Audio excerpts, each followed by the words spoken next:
What's going on, Jan Ochoa? Nothing much, Jeff Bakalar. I just want to make my dreams a reality. Oh, do you now? Well, I believe Squarespace can help you do that. Do you want to know why, Jan? Why is that, Jeff Bakalar? Because Squarespace is all about being able to supply customers with pillars of innovation, pillars of storytelling. Pillars? Yes, actual pillars that you can fit in your car and drive home with you when you're done making your vision into a website. Holy smokes. I know. There's not a smoking thing. There's not a vaping thing. This is an all-in-one platform that involves everything you need to build your own website. We're talking e-commerce. We're talking domains. Wow. Marketing tools. Oh my gosh. This place, the analytics. You know, people are like, all websites are hard. They're not. They're not. They're not. Because Squarespace exists. If Giant Bomb was to start all over again, I think we'd put it on Squarespace. Okay, probably because of the ease of use and world-class design behind Squarespace. That's exactly right. Ladies and gentlemen, we want you to head over to squarespace.com/bombcast for a free trial. And when you're ready to launch your brand new website, endeavor, business, whatever it is, please do us a favor, use the offer code BOMBCAST, and that'll save you 10% on your first purchase of a website or domain. Wow. We've taken all the good domains. You can have the ones that are left. Dreams. Dreams.com. It's free. Dreams.com has not been used yet. Now's your time. Secure the website dreams.com through Squarespace and save yourself 10% when you are checking out. Thanks to Squarespace for sponsoring the Bombcast.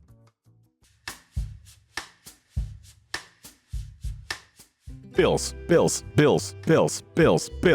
Truebill, baby. From forgone free trials to automatic renewals.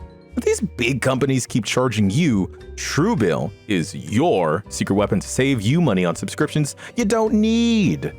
Did you all know this? That Truebill is the new app that helps you identify and stop paying for subscriptions you don't need, want, or simply forgot about.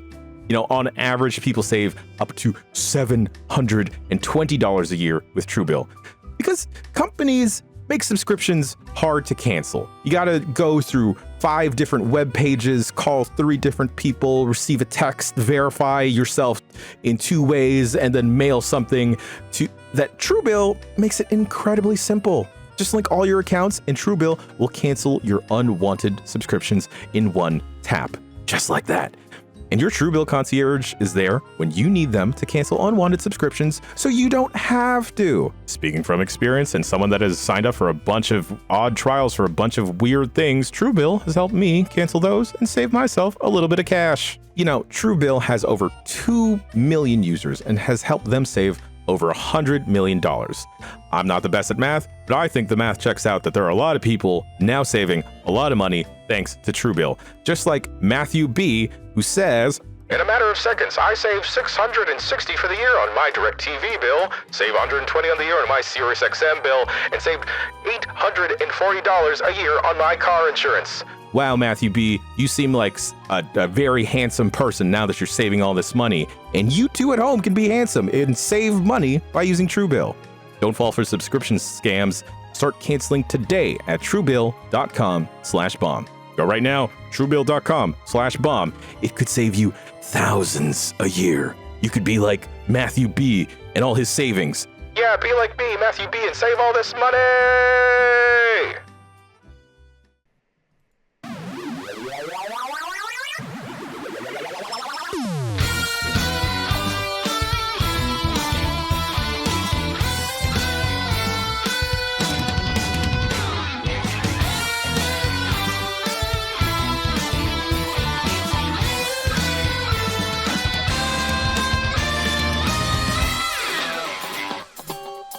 What's going on, everyone out there? This is the Giant Bombcast for this Tuesday, July 12th, 2022.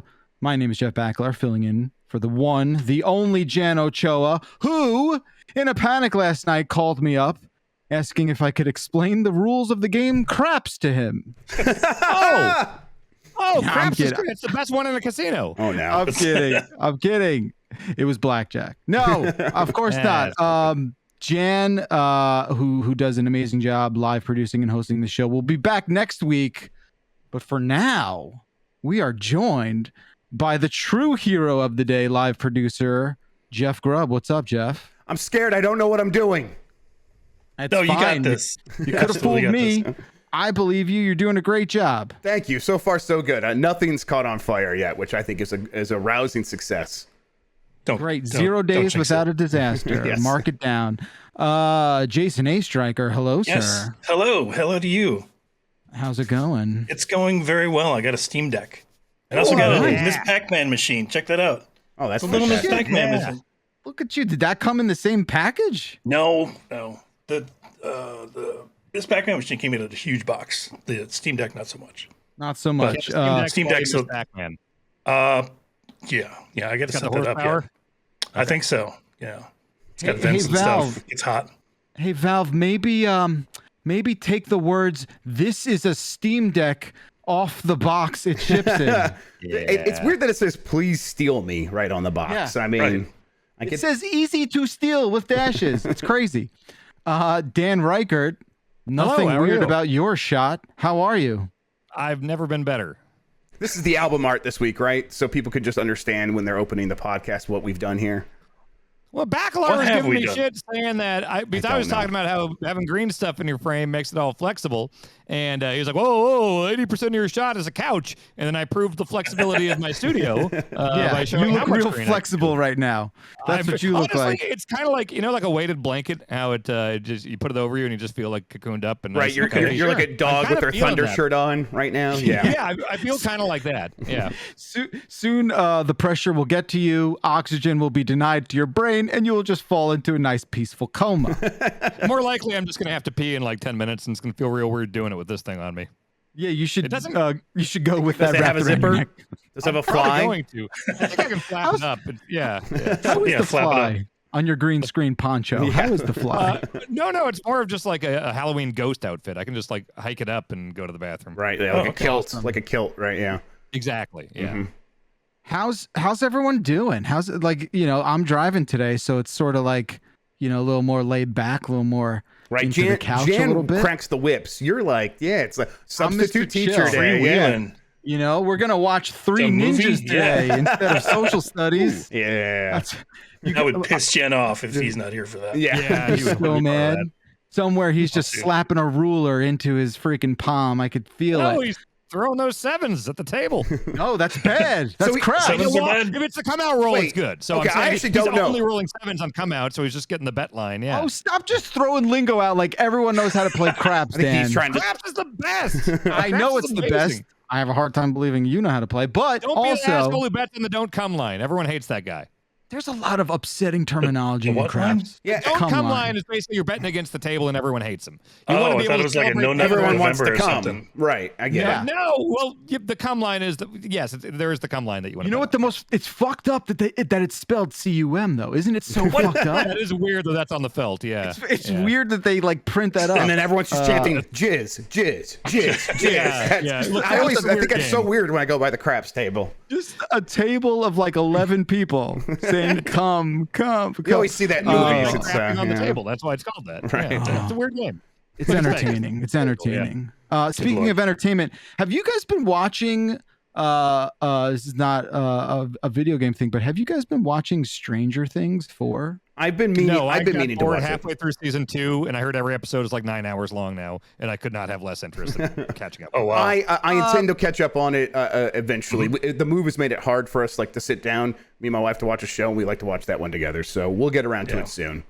Yeah, I can't watch that one around Griffin at all, so I got to watch late at night. But I haven't been able to touch the season yet. So I told myself I was waiting for like the second half or the second pairing of episodes. Yeah, the last 2 episodes or whatever. Yeah. I still haven't done it.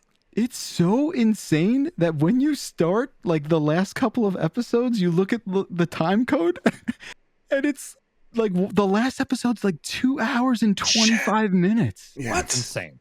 And you're just like, what? That's not an episode. That's like we can't even do this tonight. It's a long movie. Yeah, it's long for a movie. Yes, absolutely. Yeah. Do you know what it's about, Dan? Do you know what Stranger Things is about? It's about the underworld. Yeah, it's about like the upside down, and demons. And actually, what I've come to find out is that Stranger Things. Now, again, this is not something they advertise in the Netflix, show description, right?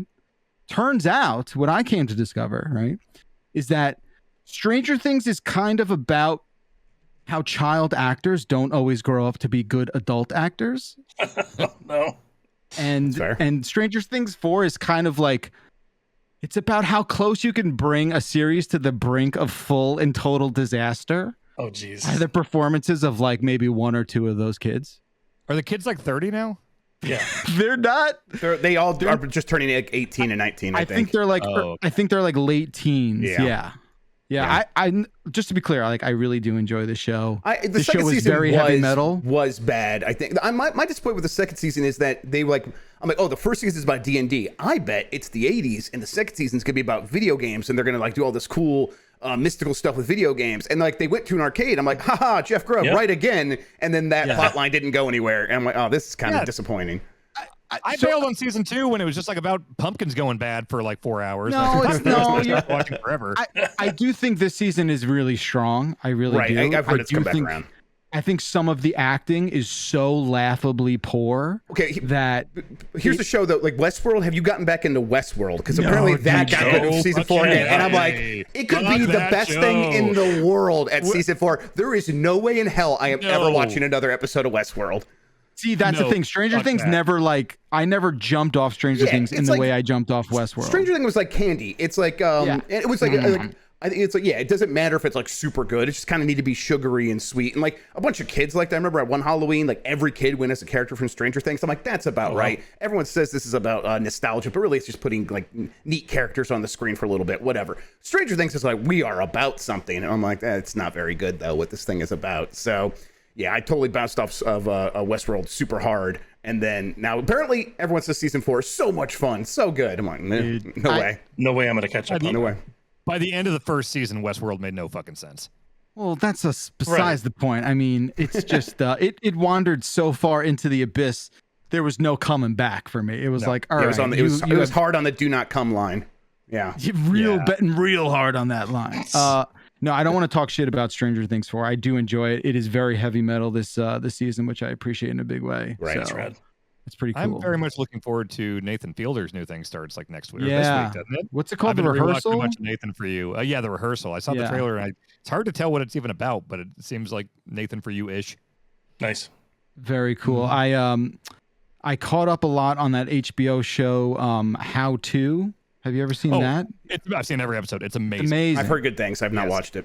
Did you see the Bang Energy one? Yes. That one is fucking... God. I watched it on the plane back from Mexico. It's just amazing. That episode is just incredible. Yeah. That's the best comedy since Nathan For You, I think. I think, it's... What is the guy's name? John Wilson. John Wilson. It's it's a comedy for sure, but I also think it's like this amazing, like it's so hard to stitch together all this found footage, all this B-roll, and I think that's the biggest achievement of that show. Is apparently he films like hours and like dozens of hours of stuff for each episode. He's just got to label everything like crazy. Like just go out shooting all day and then label every piece of raw footage. Like that whole episode is about batteries in that one episode. So it's like I guess I'll just search all my metadata for batteries. Yes, he just tags. He just probably spends hours and hours tagging stuff in Premiere. Yeah. He's the opposite of the dude from Exit Through the Gift Shop. Yes. He's just the opposite of that guy who like taped everything and did nothing with it. All right. Well, that's our little entertainment corner. Let's turn the block and talk about video games.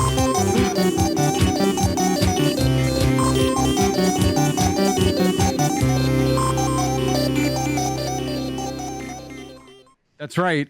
It's a video game podcast. It's time for a video game conversation.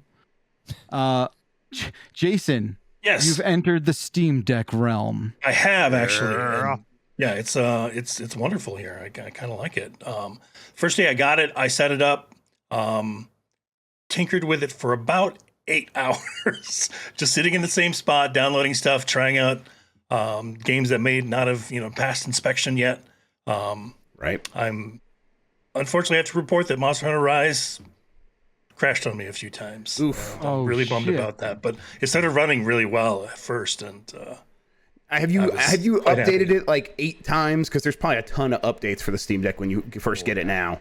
I think it was just the one update that it had to do. It probably encompasses everything. But like I remember Dan and we both had ours early, like 2 times a day. A lot of times getting updates. During the review period, it was like, that's right. don't turn me off. Too. Yes, exactly. Yes. Yeah. Yep. Yeah, nonstop updates, and it's like at any point where I'm like something doesn't work, I'm like, I bet if I try and update, it'll work. And a lot of times that does end up kicking things into place and making it run better. Really?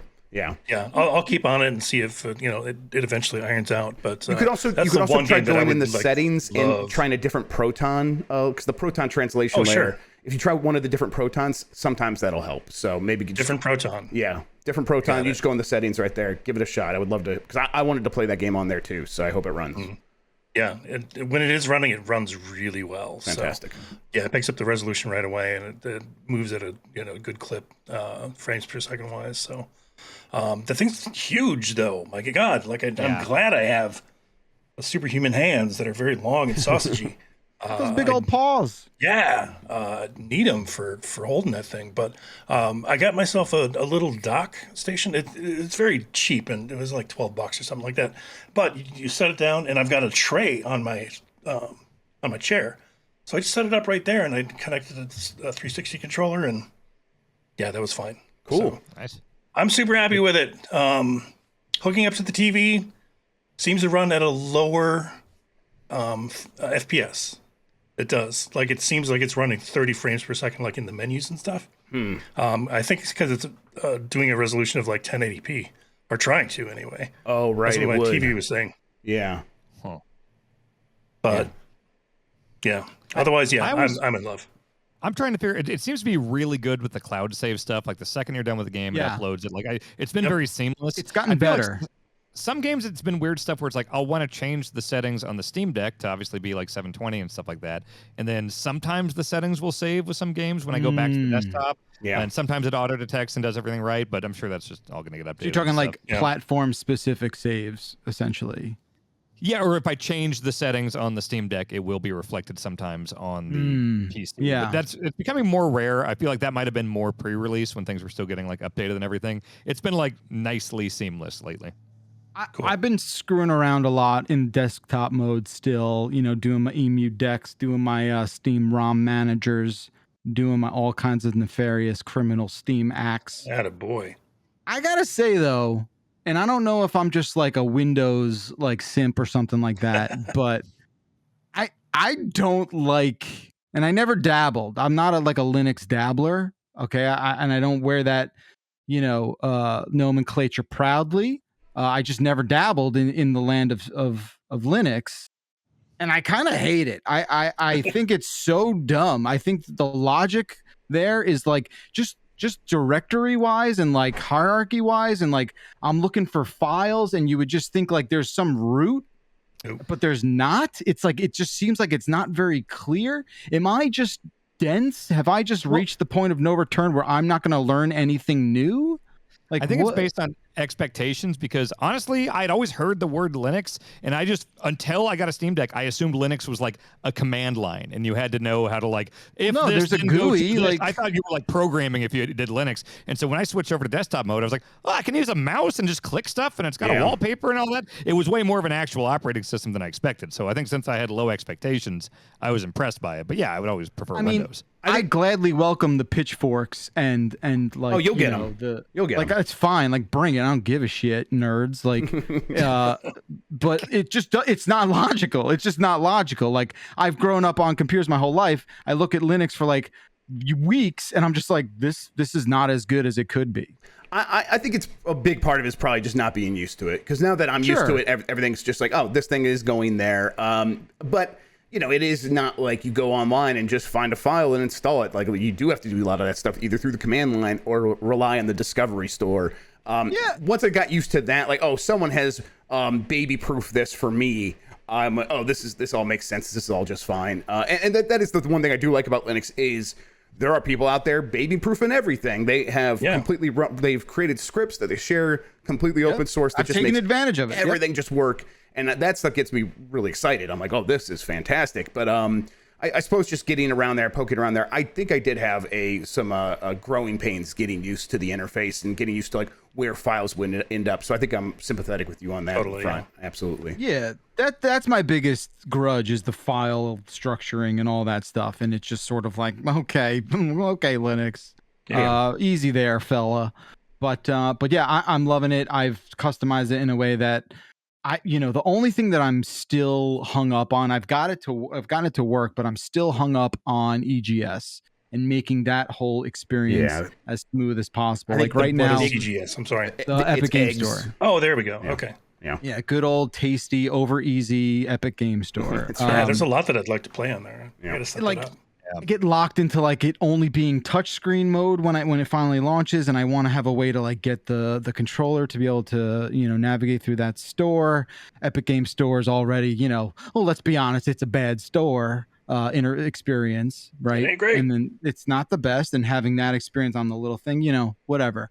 Other than that, it's what a freaking game changer. Have you tried streaming it from your PC? Because like I always wanted to play Halo Infinite on the Steam Deck, but you can't launch it since it's like an Xbox thing. But it's super easy to stream from your PC, and it's been running great. So you could probably do the same thing with the Epic Games Store. I've done it a few times. I have such a stigma against streaming, even locally. I'm just I don't know. I need to maybe just get over it and start taking more advantage of it. But that's my biggest hang up.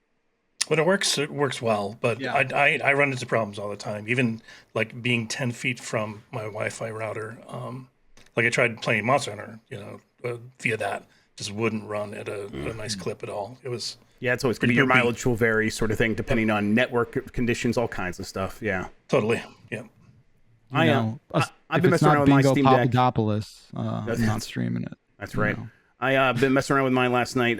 Some people were talking very, very poorly about Link Between Worlds, and so I got the urge to go play. Who said that? I saw you tweeting this. It was Tim Geddes. Tim Geddes on the after show. Tim Geddes? Yes, he's like. Wait, you said he was number 8 on Zelda games? I assumed was what you were saying. They're going through a list that IGN did for the top Zelda games, and they were like guessing what the order was going to be before they read it as part of like their after show or whatever. And they're like, Link Between Worlds should be like number 8. I'm like, well, that's like that's in the top 3 for me. But then they're all like, incredible. They get to the end, and he's like, I don't even like Link Between Worlds, and his hangups were like the art style or whatever, which I could guess I get a little bit, but it's fine. It's fine, and it is incredible, and it runs pretty okay on the Steam Deck. Citra is not like the most optimized emulator in the world, and this is a game I probably own like 3 copies of, so don't come for me, Nintendo.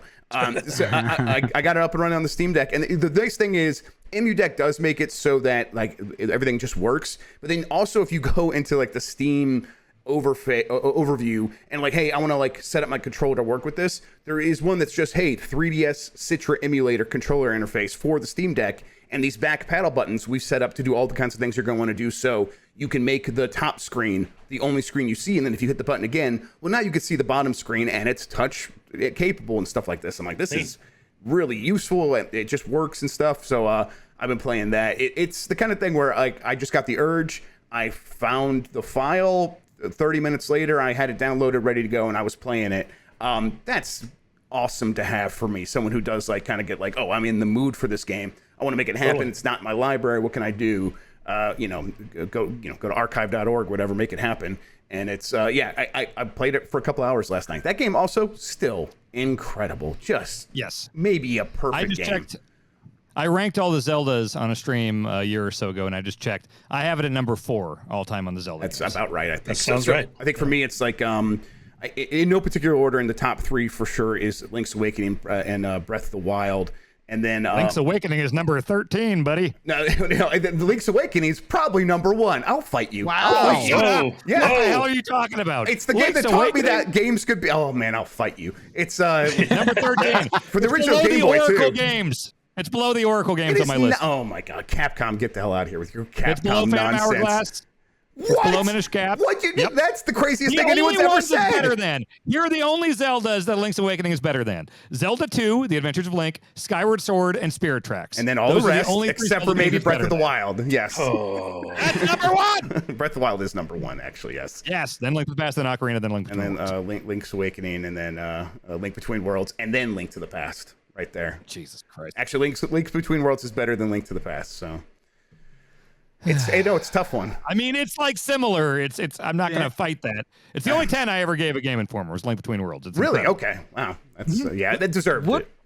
What's the worst that could happen, Dan, with you going into like a violent rant about Zelda games, giving people of the world basically a sandbox access to your green screen head and just being hey, like, have at it. Have at it. You know, there's nothing whatever bad you will want. come You of guys, that. you know what it just looks like right now is the scene from Ace Ventura where he comes out of, or maybe it was The Nature Rhino? Calls when he comes out of the rhino's the butthole. butthole. Yes. Yeah. The funniest scene in cinematic history. Exactly. Oh, sure. Yes. Yes, Okay. of course. Exactly. That's So thir- get that's on that 13 Can you green internet. screen me ranting about Zelda into the rhino butthole scene from Ace Ventura? when Yes, he exactly. It could just That be would a be great. static image of a rhino butt, but his face should be right there. Yeah. Kind of. Someone in chat did it perfect. Kind of hot in those rhinos. There's not a lot of other games coming out right now, though. So, I mean, anyone else playing? I'm playing a lot more Neon White. Yeah, I saw that. Yeah. Yeah, I think you must have removed me from your friends list because I didn't see me in that. Nope, you that just latest didn't screenshot. rank, Dan. Yeah, I've been playing didn't rank. Hyperspace Unboxed. Changing topics. Hypercharge. Hypercharge. We have not gotten that name right I wrote once down today. Hyperspace. Yeah, Is it but Hypercharge? it's I gotta definitely check not it out. Hyperspace. Holy shit. Hypercharge Unboxed. It That's has the one to that be charged because it's about batteries. The game. It's not about batteries. There's I mean, batteries. There's battery mechanics. There are batteries, and there are coins in Mario, but Mario's not a game about coins. Okay, Dan. It is though. Actually, you're right. Coins could not matter less in Mario. Exactly, Mario. Yeah, so Hypercharged Unboxed. It's probably the one you saw going around on Twitter, where you play as like little toys, very like small soldiers. It reminds me of Toy Commander, and I'm a big fan of the genre of tiny character, big world. You know, you got your playing around in a kid's bedroom. Yep. Yeah, your Honey, I Shrunk the Kids type vibe, and this is very much that. And like the look is excellent. I think that's why it blew up on Twitter, is because like it just looks awesome. Your action figures like bursting out of your packaging, like running around toy stores, or like it's all kind of like toyish themed things. It's like here's a bedroom, or here's the back room of a toy store, here's the aisles of a toy store, and they're like kind of small in terms of square footage, but they've done an amazing job of like there's so many nooks and crannies to find hidden collectibles and guns and stuff like that, and all these coins. Like there's a lot of platforming that is it wouldn't be evident when you first load up a level. There's lots of places to go and secrets to reach in between these waves of like enemy toys you got to gun down. There's a cool balance of like the downtime between waves where you're all of a sudden incentivized to explore the map, like you said. I don't say nooks and crannies because I'm not like 88 years old. I don't know who the fuck still thinks it's okay to say that phrase. It's just I love to get in a cranny. I was a kid at Waffle Crisp commercials talking the about last cranny you gave a shit about. People say nooks and crannies. I've been saying that ever since the Waffle Crisp commercials. Okay. Is that where I learned about Nooks and Crannies? Is the Waffle Crisp commercial? They talk about like honey blasted flavor in every nook and cranny. Yeah, absolutely. Like a nook I get. A nook I understand. A breakfast nook, right? Nooks is that what that's? I thought nook and cranny was just like every little corner and crevice. Yeah, a nook is like a small space. It's is what I understand. off to the side, right? Yeah. Yeah, like a little. Okay. Now, but what's a cranny? A cranny just feels bad to say. A cranny feels like I'm insulting like an elderly person or something. Right. Yeah. You know, it rhymes with granny. Probably. Yeah, maybe that's it. Maybe that's it. I don't know. But yes, in Hypercharge, like you're incentivized to go around and then you find your way through like a little bookcase or like the packaging of something. I love that shit. I think it's really, really good. And they do such a great job of like just in the slightest bit altering copywritten logos and all these, like, dude, the Sennheiser one where they just change like one E to an I. I'm just damn, you're really playing with fire there. Like, I don't know. There's one where it's like a Nivea thing, which is like a lotion thing or whatever. And they just spelled it Nivea, but they just put a space between it and it's on a different line. It's so good. It's the same thing. Or the Lego logo where it's just like, it says Bildo or something, but it's straight up the Lego logo. Acer is just, they're like Ace. Yes. He just took the R off. They're just like, all right. See, what you're telling me is no lawyers worked on this game, basically. No lawyers ever looked at any of this. That's like very few people straight up worked on this game. It's like a super small team. And yeah, man, it's like I just really love the look of it. It's the same way I felt when I played Toy Commander, where it's like, oh man, I feel like I'm really exploring this kitchen or whatever, you know? Like it's and it's wave-based survival, horde, tower defense type stuff. You are like, there are these 3 like power nodes you have to protect each time, and it's all about like getting a better metal so you can unlock new customization stuff for your toy and new levels and stuff like that. And they're not all the same. Like one of them is like an air hockey table where it's kind of a floor is lava situation where you have to stay on the air hockey table, so there's not a lot of room to move around. Yeah, I've really enjoyed it so far. I think we're gonna do a quick look with me and Backline. I think Grub, you were saying you might hop in. I'll hop on. Yeah, I'll play some of that tonight, and we'll hop on and make that happen. Sounds cool. Cool. That'll be fun. Yeah, it's a lot of fun. I'm sure we'll have a lot of ridiculous things to point out in the quick look. I do think that I'm not the biggest fan of just like the gunplay so much as I am more of like everything else. And I know that sounds weird because it's like this horde wave based sort of thing. To me, that's arguably like the weakest part of it. That's not what I find myself going to play this game for. But again, we can get more into those details and explore every nook and cranny in the quick look. It's fine. Yeah. Rolls off the tongue. Can I ask a quick, like, what games are you guys looking forward to? Like for the rest of the year? Because I mean, we are like, this feels like the 1 week where not a lot is coming out. I think a lot of stuff's going to be coming out later this month. Game. Yes, we'll talk about that in the news. But that game does look awesome. I cannot wait for that. I'm looking forward to Stray. Even though I hate cats, I will attempt to like that game, Stray. Thank you. On behalf of cat lovers everywhere, thank you, Bacalar. We really appreciate that. Quite welcome. Just doing my service as I do. Yeah, Stray looks cool. That comes out soon, right? List. Yeah, I think it's the end of this month, right? Let's see. What else? As far as like big games, like there's God of War, and then what the fuck else is this holiday? Let me Xenoblade Chronicles 3. We're a big Xenoblade Chronicles 3 audience here, right? Huge, yeah. You said it. Jan would say yes, but you got Saints Row. You got Saints Row this year. Yeah. Sure. It's interesting because like those, again, the thing that we've been learning, right, for the last 5 years, right? Like things pop up and that's what happens. And I kind of dig that. Right? Me too. Like things just sort of show up. Like, I don't know, like Hypercharge is probably a game I would not have played just because I don't necessarily like actively seek that stuff out as much as I used to. But now that it pops up and there's this like groundswell and momentum, it's like, all right, yeah, this is a surprise. Yeah, I mean, my 2 favorite games this year are Neon White and Vampire Survivors, which I had not heard of either of these games at the beginning of this year. I heard about Neon White the week before. Yeah. I was like, oh, what the fuck is this? Oh, it turns out I love this. So I kind of like that, just being surprised by my favorite games of the year rather than like looking forward to like a new Metal Gear for 4 years before I get to play it. Just like, oh shit, this thing's cool and I get to play it now. Awesome. Right. There's a lot of that stuff happening too. Go ahead, Beckler. No, I was going to say, I'm definitely looking forward to the Midnight Fight Express game. Right. That's August 23rd. August 23rd is that game. It's crazy. It's almost so wild that like Shredder's Revenge already came out. Like I feel like that game kind of like it's fun, it's good, I enjoyed it, but it's short. You play through it and it's like, all right, is that a thing I go back to? Is that something I dig back into? If they add more characters, which I think they probably will, I'll probably check back in on it and stuff. And I've had fun upgrading my character so far. I might go through that with another one of the characters, but we'll see. Let's see. Turbo Golf Racing is out August 4th. I want to see that. Oh, Marvel Spider-Man's coming to PC August 12th. I might replay that just on the Steam Deck, just because I have it, just because I can. Let's see. The rest of this year, I'm sorry, what was that one? The Last of Us Part 1 on September 2nd. Is anyone going to play that? That's not for me. Oh, man, I've played it 1.5 times. A half hour of it and be like, yeah, this looks better, I guess, and then stop. Yeah. I don't know. I think stuff like that, it's real tough to replay for me personally. Sure. Rest of this year, they got the Callisto Protocol, Splatoon 3 right? in September. 3.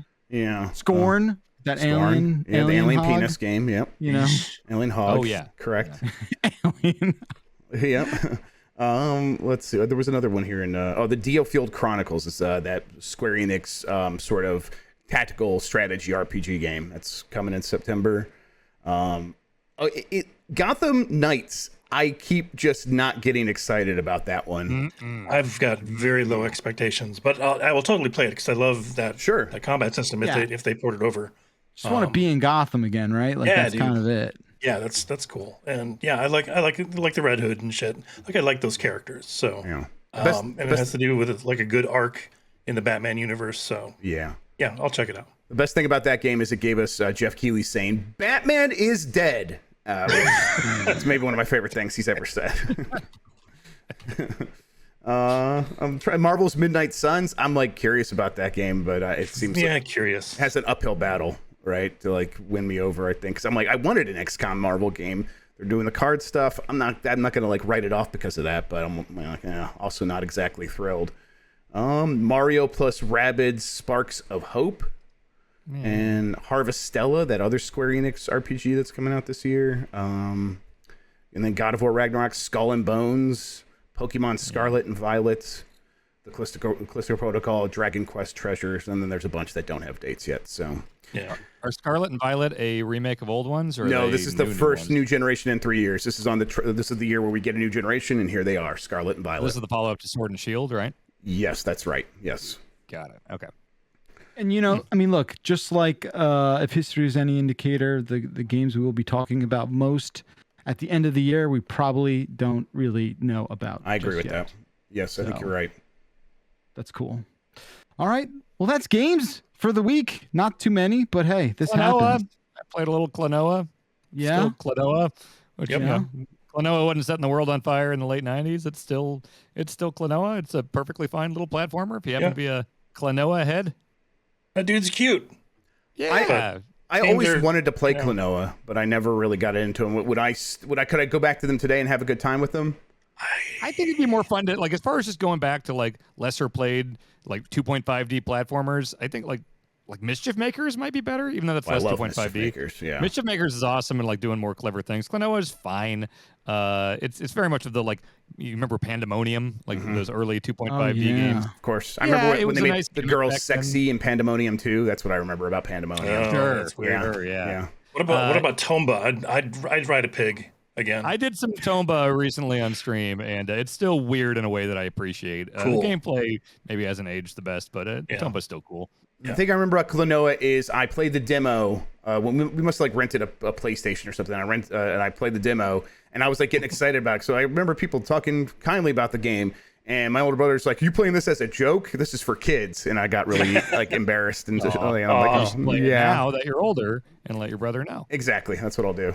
Well, he's too busy on weird forums about QAnon and stuff, so I'd just rather just leave him out of it. Yeah. Just like, hey, I'll just enjoy Klonoa on my own. The Klonoa, yes. Klonoa, no. Oh, Jesus. That's where I get all. That's where I get all my secret messages about what to do about the government from by playing Klonoa. Yeah, that's right.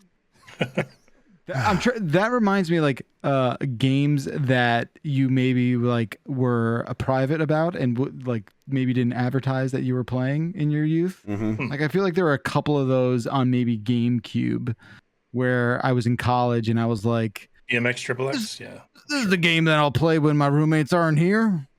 I remember the thing I always used to get shit about is in college, I'd be playing Soul Calibur 2, and if I was ever playing as Ivy or Sophidia, dudes would like come in my room and be like, "Why are you playing as a chick?" That's not what I meant, but okay. Fun to play as, and it's like they would like try to make me feel bad for choosing a female character. It's like, what?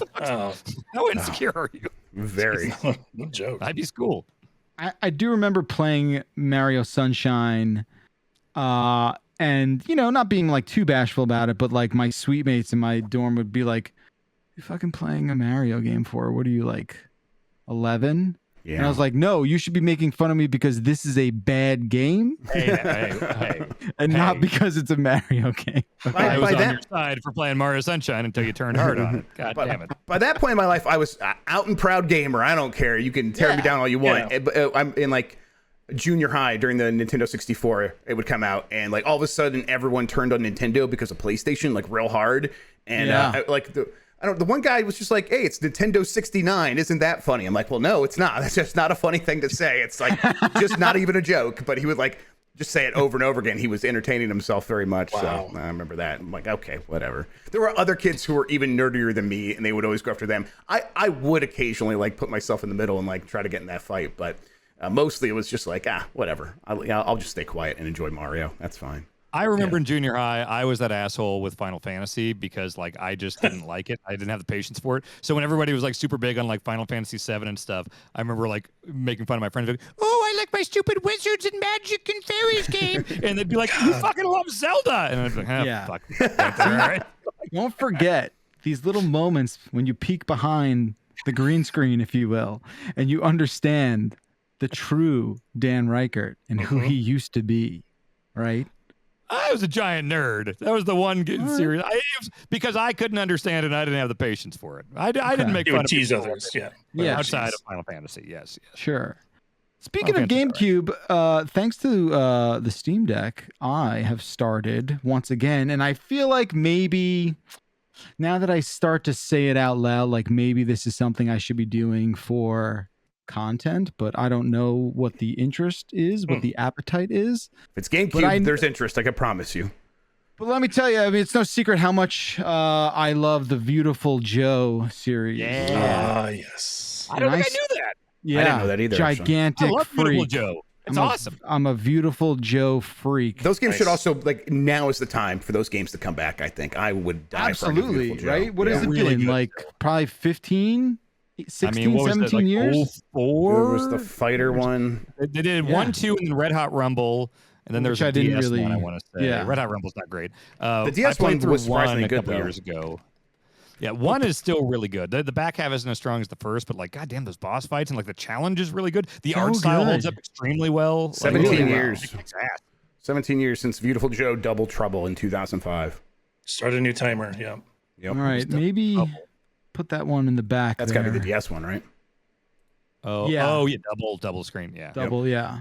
Because I remember like the effects you'd have to tap or something, or you could tap. Yeah, I remember liking that game a lot. And On the DS specific, of course, Beautiful Joe is fantastic, but on the DS it was actually surprisingly good. It used like that cell shading that a lot of 3D games use to kind of pull it off, and like Tony Hawk's American Skateland. Like, it worked just fine. Yeah, but I would love to get another. So you're playing through like what, the original one right now? You said on Dolphin? I started the original about 3 hours in, and I started on my vacation, and it holds up in a huge way. And maybe we could do a one-off where we do the Capcom 5. Do you remember those games? oh yeah, so it was it 13? 13 was one of them, right? I don't think 13 X111 was that no, not one? Or was that Ubi? That was not. What am I thinking of? There's Piano 3. Piano it was 3, the number yes, one. Piano 3, Resident Evil 4, Beautiful Joe, Killer 7. Yes, and then there's one that never like really came out, and I think I lost this question in a Jeopardy game we did. What was the chat's probably gonna have it, but what is the Capcom 5? I never played Piano 3 or Piano 2. Right, it's the dancing one. Project Phoenix. Yes, probably. Okay, there you go. Yes. Well, we could play 4 of them at least, I think. So yeah. I'd be into that. Killer 7. I haven't played Piano 3, so I'd like to see that like being played at least. That'd be cool. I'd be curious to see Killer 7 again, because I remember that being amazing when it first came out. Killer 7, I have it on the thing. Oh, I wonder. Thank you, Marino. Maybe Marino's got the page for it. To boot up next. Yeah. Okay. I like it. This is definitely some chin scratching material here. You do Beautiful Joe on the Steam Deck? Yeah. Oh, nice. That seems fun. Yeah, I should do that. Everything on GameCube runs so good. Everything on GameCube runs so good on the Steam Deck. It's like Dolphin is such a good piece of software. Yeah. Awesome. I got Eternal Darkness on there too. It's just a matter of time there. I did play the whatever the fuck it was port that some poor schmuck ported over, and that shit just didn't. I just don't remember it working. Like it just didn't work well. Eternal Darkness port to like a PC port. Yeah, there was someone had like fashioned a way to get that running on it. And but Eternal Darkness, without a doubt, my game of that generation. Whoa, really? Oh yeah, dude, come on. There's people who love Eternal Darkness, Dan. Absolutely, it's awesome. Yeah, dude, but it's no Metroid Prime. It's no. Yeah, I love those games too. Are you lumping in PS2 and Xbox? What? when you say that generation, are you saying of like the GameCube for that platform, for GameCube? Console of that console. Okay. Yes, for that console, Eternal Darkness, followed closely by the Beautiful Joes. For me, that's a good list. It is. I just realized that I'm going to be able to play PSO on the GameCube on the Steam Deck. There you go. I'm okay with this. Yeah, there's just so many doors that open. GameCube with the keyboard, the GameCube controller with the keyboard in the middle. Yeah. I've got that. Yeah. Oh, really? I love that thing. So dumb. Is that longer than the Steam Deck? Yeah. Oh yeah. Okay. Yeah. Okay. I'll be right back. Is it like okay? Yeah, get it. I'm like, is it like really a full size keyboard? And he's taking off the green screen tarp. He's green tarp. It's worth it. That was worth it. God, what a dumbass! I can't believe this guy. Did you think he was going to go that long with it on? No, I thought he would get like uncomfortable and stuff. Yeah. I'm like really surprised. Like he's like stuck to the bit. This is the whole situation now. Oh, there we go. It's okay. Describe this for the audio listeners. Holy wow! Yeah, it's a GameCube controller with like a 65% keyboard smashed in the middle of it. That's beautiful. I can play Sunshine with this thing. So stupid. Oh man, I always wanted one of these things. On GameCube. Yes, it's for PSO. Yeah. Is it Rumble? No. I don't think so. That'd be so sick. Oh man, it's so dumb. It kind of feels all right. When from the back, I also have the chainsaw controller for GameCube. Which from is when you're terrible. like when I can't see the keyboard, too. somehow seeing the keyboard like justifies it. When you're holding it, and I just see you at the back, you look like the biggest jackass in the world. Like you just look like a You real don't see the douche. keyboard? Yes, I mean, you just look like a silly bastard. That's about the size of a Steam Deck, though, is it not? I mean, yeah, it looks like you're playing a surfboard. Like the Steam Deck would go to like here. Yeah. You know, It looks there's like a good 7 inches beyond the Steam Deck. Yeah. it looks like a prop from Back to the Future 2, for sure. Yeah. Like, yes, absolutely. But everything feels the exact same. Like the buttons and the triggers and everything are identical. It's just your hands are way farther apart. It's weird. right on. All right. Is that it for games this week? I think so. Sure. I think so. All right. Well, please stick around. We're gonna merge right into the news after this very short break. We'll be right back.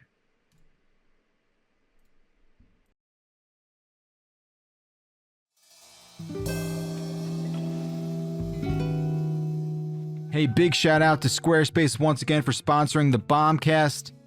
Are you a website, Jan Ochoa? No, I'm not a website, but I have a lot of dreams. I have a lot of cool ideas. I'm thinking about e-commerce all the time. I'm thinking about domains, Bacalar, domains. Well, I just need to tell you, you sound like a huge nerd when you talk like that.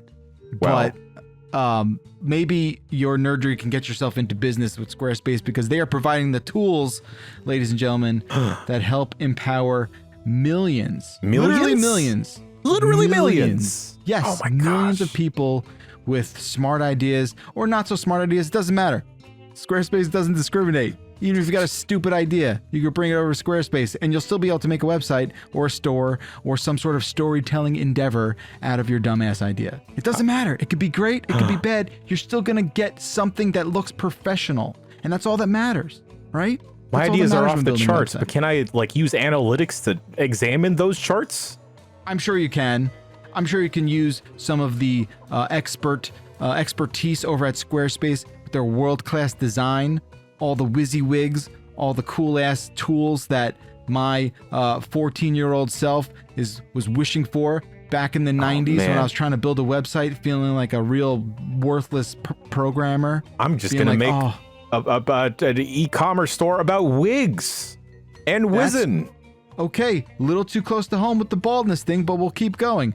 Ladies and gentlemen, if Squarespace interests you, as it should, why don't you do yourself a favor and save some cash on your first purchase of a website and or domain. So why don't you do yourself a favor, save some cash at your first purchase of a website or domain. Yes. Head on over to squarespace.com/bombcast. I'm typing now. Please do it. That doesn't sound like typing. You're lying. That'll get you a free trial. And when you are actually ready to hit that launch button, get that website out there, send out that good energy into the internet juice. Use the offer code BOMBCAST, and that's going to save you 10% off that first website or domain. Hopefully there are some domains left. If not, get creative. And or if you want to run it by Jen and I, and we'll let you know if you got a good website on your hands. Yeah, we'll approve of your domain. Yes, as long as you use Squarespace. Thanks, Squarespace.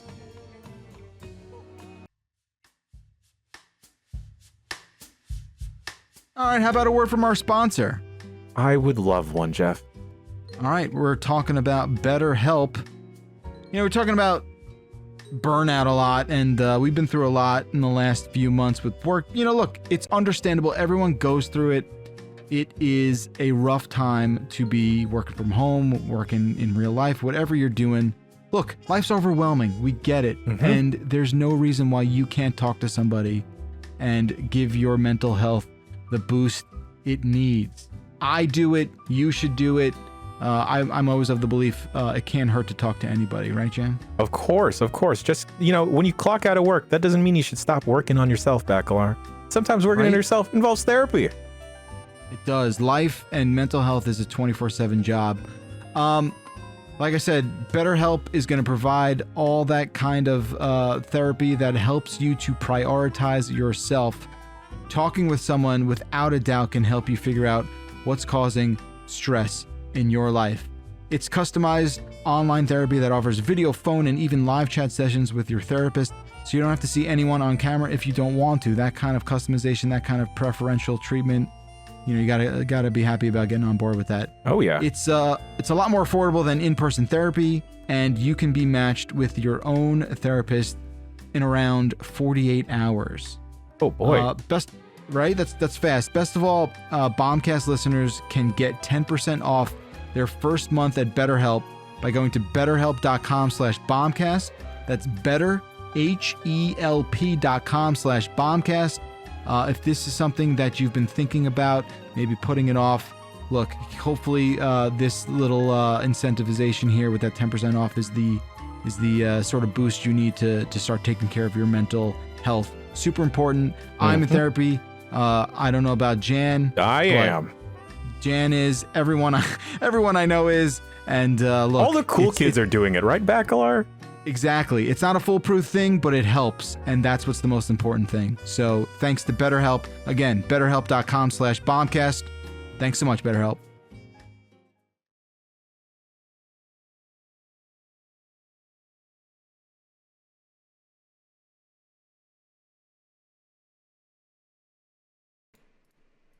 There we go.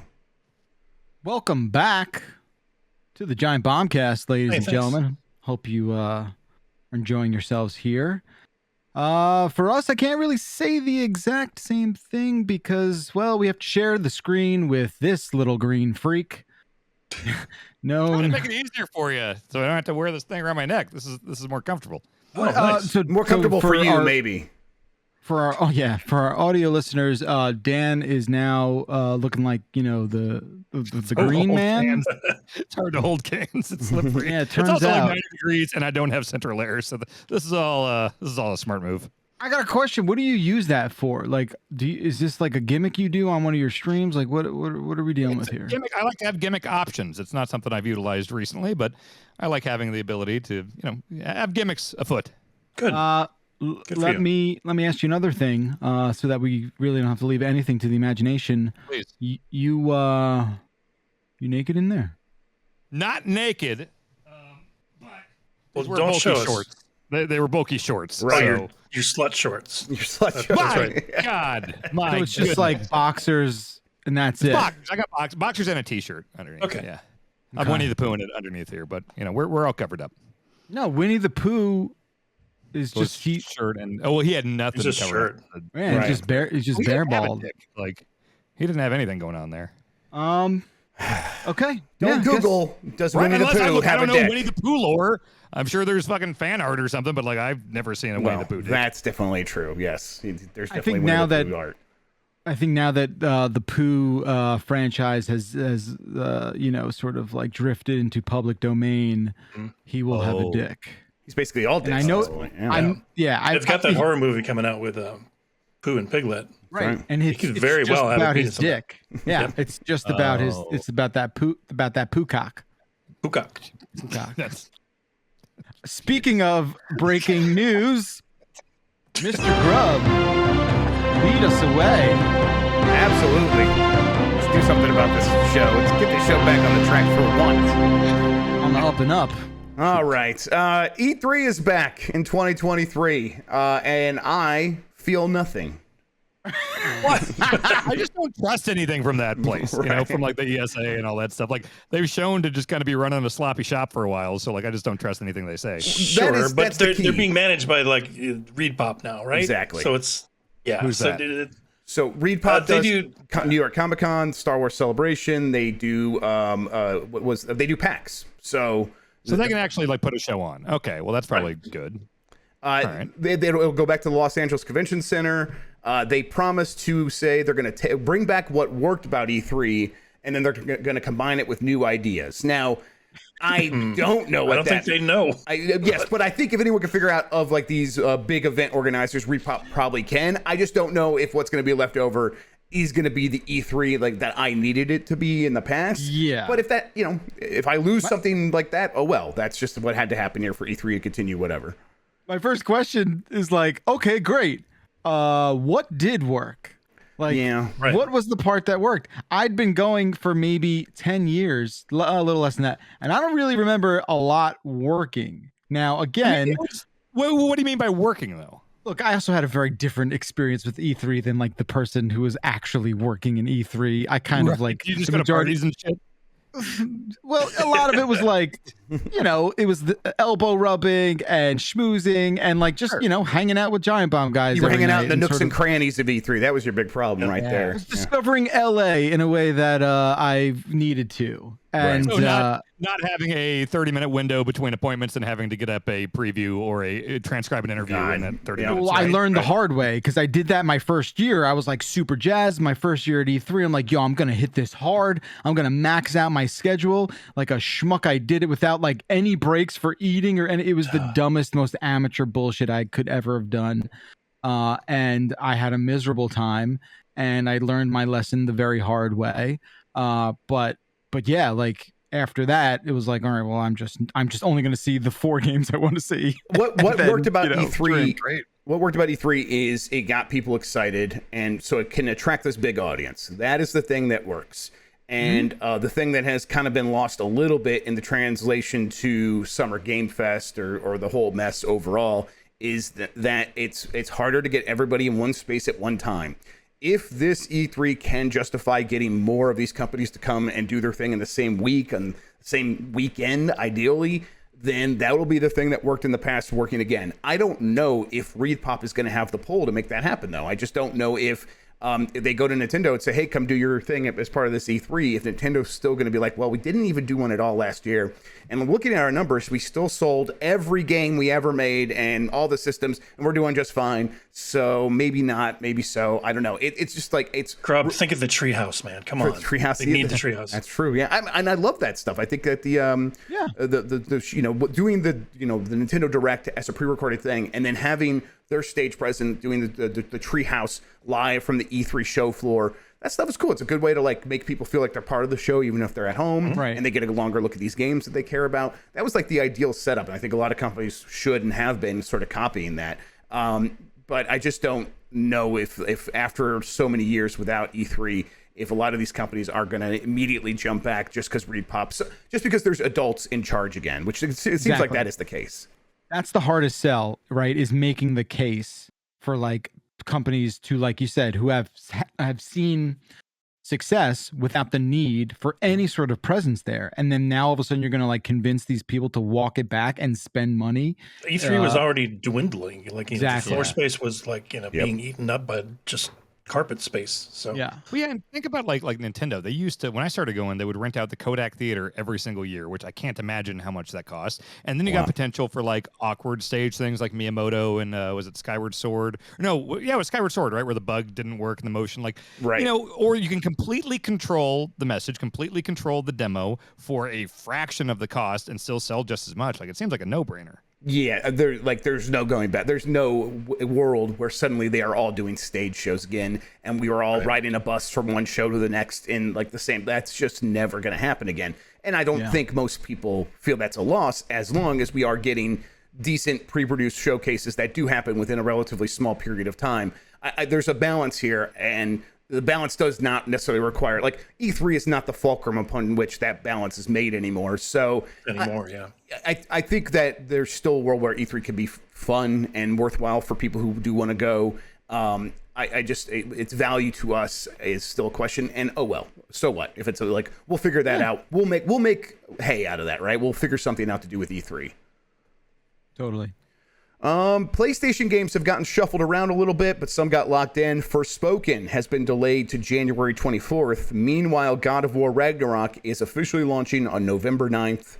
So there are your two big PlayStation games that were supposed to be coming out this holiday. Only one is now, but the other one's only getting pushed into January. And most people seem to care much more about Ragnarok. Where are you guys at with these games? Is that God of War Ragnarok in November? Does that get you excited?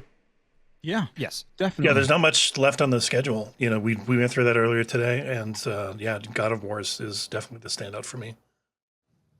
Yeah, I'm very much looking forward to this. I recently fired up the 2018 God of War? 2018. Yep.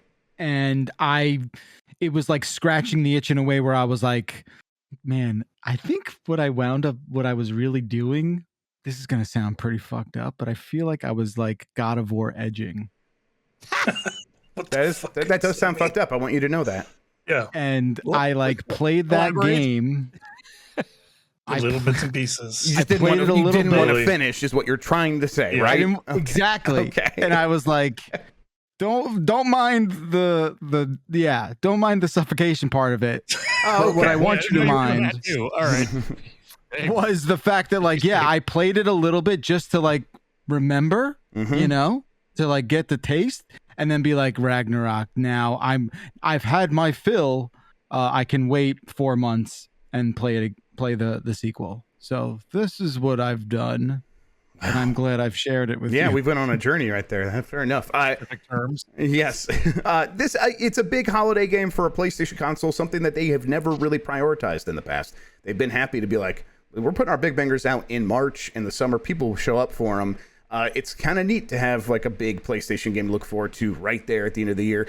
I wonder if part of that is Call of Duty no longer being this, obviously it still is massive, but it's not like it owns November in a way that it has in the past. In the past, when Call of Duty's coming out in November, everything else is getting out of the way. Like this year, it could come out and another game like God of War Ragnarok could survive just as well next to it, and it'll be fine. And nothing's going to take down Ragnarok, right? It's going to be just as strong no matter what.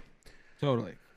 Skull and Bones was re-revealed, and I don't know what to say about this game anymore. It is coming out. I think what it was, we saw it August or September. But you punch trees as a boat.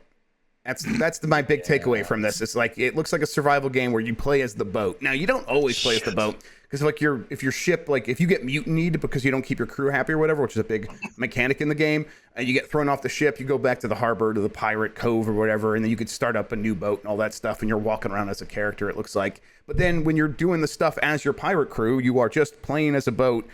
It looks funny. I don't hate that, but it looks funny. And there's no on foot stuff, is that right? I think there is some on foot stuff in between this, when you go to these pirate destinations.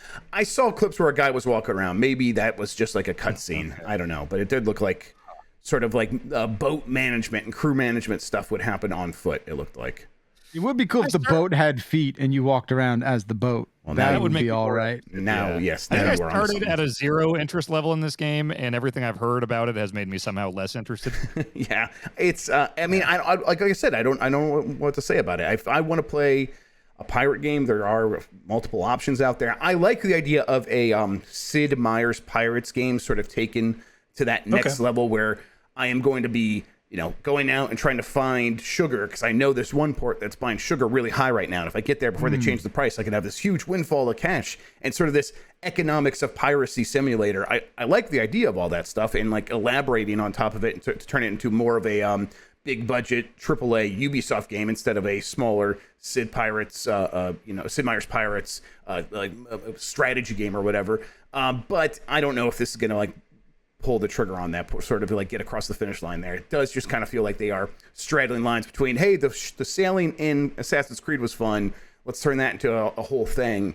And I would imagine one of the reasons this game has taken so long is they've struggled to find how to make that really fun for a very long time. So sure, I guess we'll see. Raycon is making Terminator and Robocop games. It's Robocop Rogue City. They showed a little bit of this. Basically, it looked like it's first person. You play as Robocop. You shoot bad guys in Detroit. And then the Terminator game looked pre-rendered as hell. Yes. My God. And even then, the enemy characters didn't look so hot. And then the Terminator game is a post-apocalyptic survival game, which I like the idea of that, like trying to survive in the robot apocalypse and trying to avoid Terminators, and not even like human-looking Terminators, just like the hunter killers who are coming to get you, and you have to like go out and get rations and then run back before they find you and destroy your base. That could work. But this is from Raycon, who's put out some Terminator games in the past. Some of them have been like somewhat fondly thought of. But this is like one of these publishers that has a chance to take a brands like these and turn them into something big. So this could be like the new big publisher on the scene. I mean, does anyone have any faith that that'll happen here? Based on what I've seen, go ahead. No, based on what I've seen from their previous Terminator games, I don't have a lot of faith here. Yeah. So did they make the last Terminator that was like first person and actually fairly well received? It didn't really do much for me, but I remember people in the comments. I think this is actually awesome. I think so. That's why I'm like somewhat fondly thought of. Like that's kind of what I thought so too. It wasn't for me, but people seem to like it. Okay.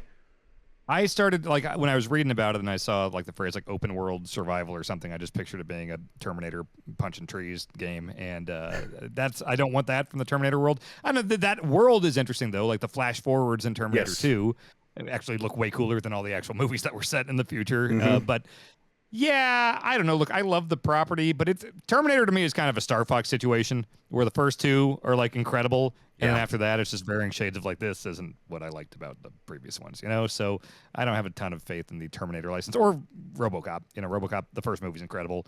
Everything else, not as much. So, yeah. It seems like I'd love to be wrong. Yeah, exactly. I mean, it seems like the kind of thing that they could maybe pull off, but there's no evidence to suggest like suddenly they're going to have this huge leap in quality, which they would have to invest in these games quite substantially to get them over that line. And we just don't know if that's going to happen here.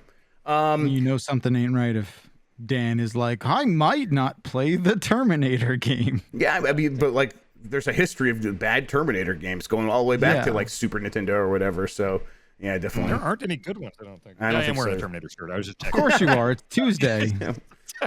I'm trying to think of one that I've actually like really enjoyed. I like T2, the arcade game with the Sega Menacer was all right. That's about like my best Terminator gaming experience. Good pinball machine. The pinball machine's great. Yeah. Solid pinball. The NES game sucked. Yeah, that was bad. Yeah, I don't remember any good. And the RoboCop game was the same exact thing. Let's see. Nintendo announced the new game of the year is the headline I put in here. Kirby's Dream Buffet. Here's the description from the YouTube video. Hungry for some 4-player Kirby fun? Race through delicious obstacle courses, collect the most strawberries, and thwart your competition using familiar abilities. This is coming in the summer of 2022, so any month now. It looks like a lot of fun. I'm someone who's maybe my favorite Kirby game is maybe Kirby's Dream Course, and this definitely feels like they're like, let's take that, let's like, it's Kirby, so let's turn it on its head a little bit. You're just going to be rolling around as Kirby. You're going to get cool power-ups that are familiar, like they said, and then we're going to put you on giant cakes. I'm like, okay, I'm sold. This looks fantastic. It looks like a party game that's only all the mini games are set on Peach's birthday cake from Mario Party. Yes, exactly, and that's it's even got like that really pre-rendered vibe to it that cake has. So I don't know, and something about that like really works because it's kind of shiny and stuff.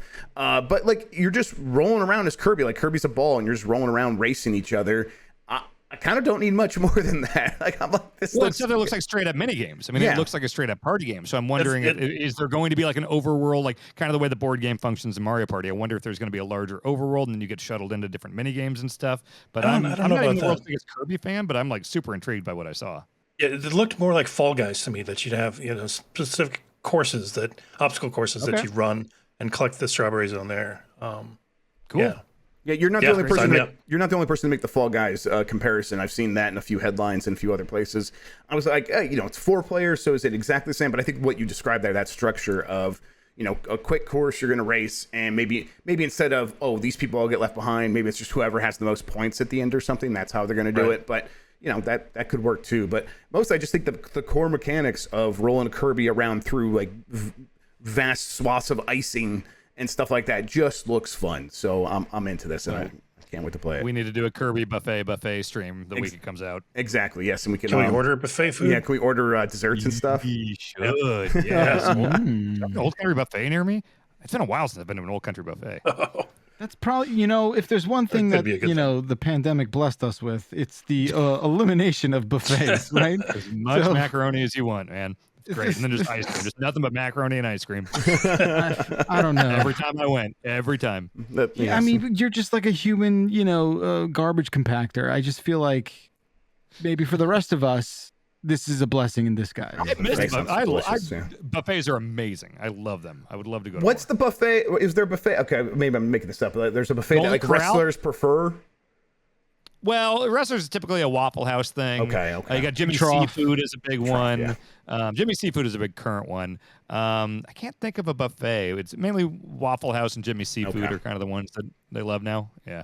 Well, Waffle House goes way back. There's videos of like Macho Man and Vince going into fucking, Waffle Houses in 1988 or whatever. Yeah.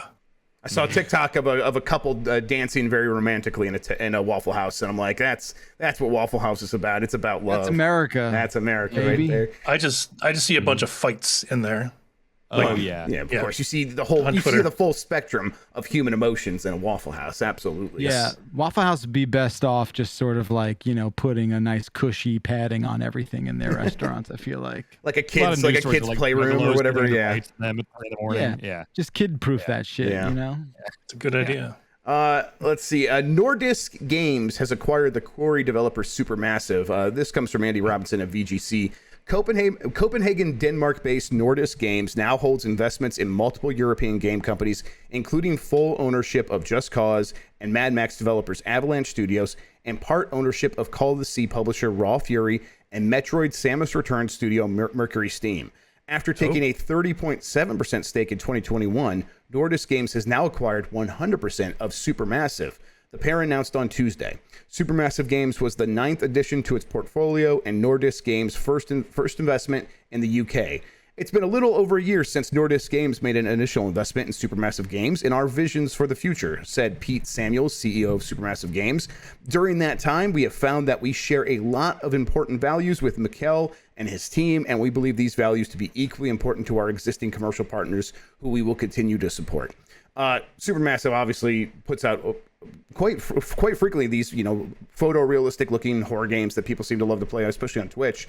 The Quarry came out, seemed to do pretty well. I think it was spectacularly well timed, right? Not a lot of other big games coming out. That game comes out and it just shot to the top of the charts. So kind of getting its just reward after being able to put out games pretty consistently even through the pandemic. So yeah, it makes a lot of sense for that studio. Do you guys what do you guys think the future is for a studio like Supermassive, like in terms of having to keep up with its technology to make sure that it keeps feeling like it's photorealistic? This is the kind of thing where I think Telltale had the issue of like they were putting out a lot of games, and when their technology started getting outdated, they couldn't keep up with it. Do you think this studio could have similar problems? I mean, they've been through that transition before already, right? Like I want to say with they did Until Dawn, they did they did do that VR thing. Was it them that did the VR one too? There was a Man of Medan VR game or Until Dawn, like a carnival. Yeah. Yes, you're on a mine cart shooting at clowns and stuff. Yeah. Right. Yeah, I mean, like I said, I think they've kind of like straddled that divide once. I don't know. Well, I say that because I was watching Lucy play some of the Quarry, and the teeth are looking a bit like, oh man, those teeth are just coming right out of that skull. That just looks very funky. Teeth are hard. Yes, like, right. So it's like as Sonic, right? Like it's hard. Exactly. So, but I'm like, everything else is working pretty well, and people seem to be into the story and the characters in a way that it's intended to be. Where these the Quarry specifically is supposed to be a cheesy 80s slasher thing. And people seem to be into it on that level, and there's not a ton of that stuff. This seems to be like the one studio in that business, so I think they're probably going to keep having success for quite some time. I would be curious to see what they could do like outside of that genre though, because it's like as somebody who really liked Until Dawn, and with each one of the Dark Pictures anthology stuff, I kind of got less and less into it. And I've not tried the core yet. I know that's supposed to be better than the anthology, but I'd like to see what they can do outside of that. But maybe they go the Telltale route and they're like, this is our wheelhouse. We are doing this thing. This is, we're staking our claim here. But I'd like to see something else. Phantasy Star Online 2 is headed to PlayStation. What? Sega announced today that their free-to-play online action RPG Phantasy Star Online 2 New Genesis will be released on PlayStation 4 on August 31st, 2022. This comes directly from the Sega website for Phantasy Star Online 2. Players will be able to enjoy all the content released in the past year since the game's launch, including the latest update, Frozen Resolution, and the new Waker class. You will also be able to crossplay with players from other platforms besides PlayStation 4. So that's cool. This game is 10 years old though. Like, I know it's still going. It's still popular with some people. It never hit with me. As big of a PSO fan I was, and still am. This game was just buried in menus and free to play bullshit. There's a lot of microtransactions. Microtransactions for microtransactions, and it was ridiculous. And I quickly lost interest in this game. But I don't know if they're going to streamline it a little bit, or didn't sound like it, or maybe clean up the menu system a little bit. That would be great. But I don't see that happening for this. Right. Seems like they're kind of just like running on what they have. Like they have their momentum. They're just going to keep it. They're not going to sort of super invest in it. They could just port it. It's not going to be like a console version or anything like that. It's not a remake or anything. It's just it's a port. So yeah. There is a new Genesis on PlayStation.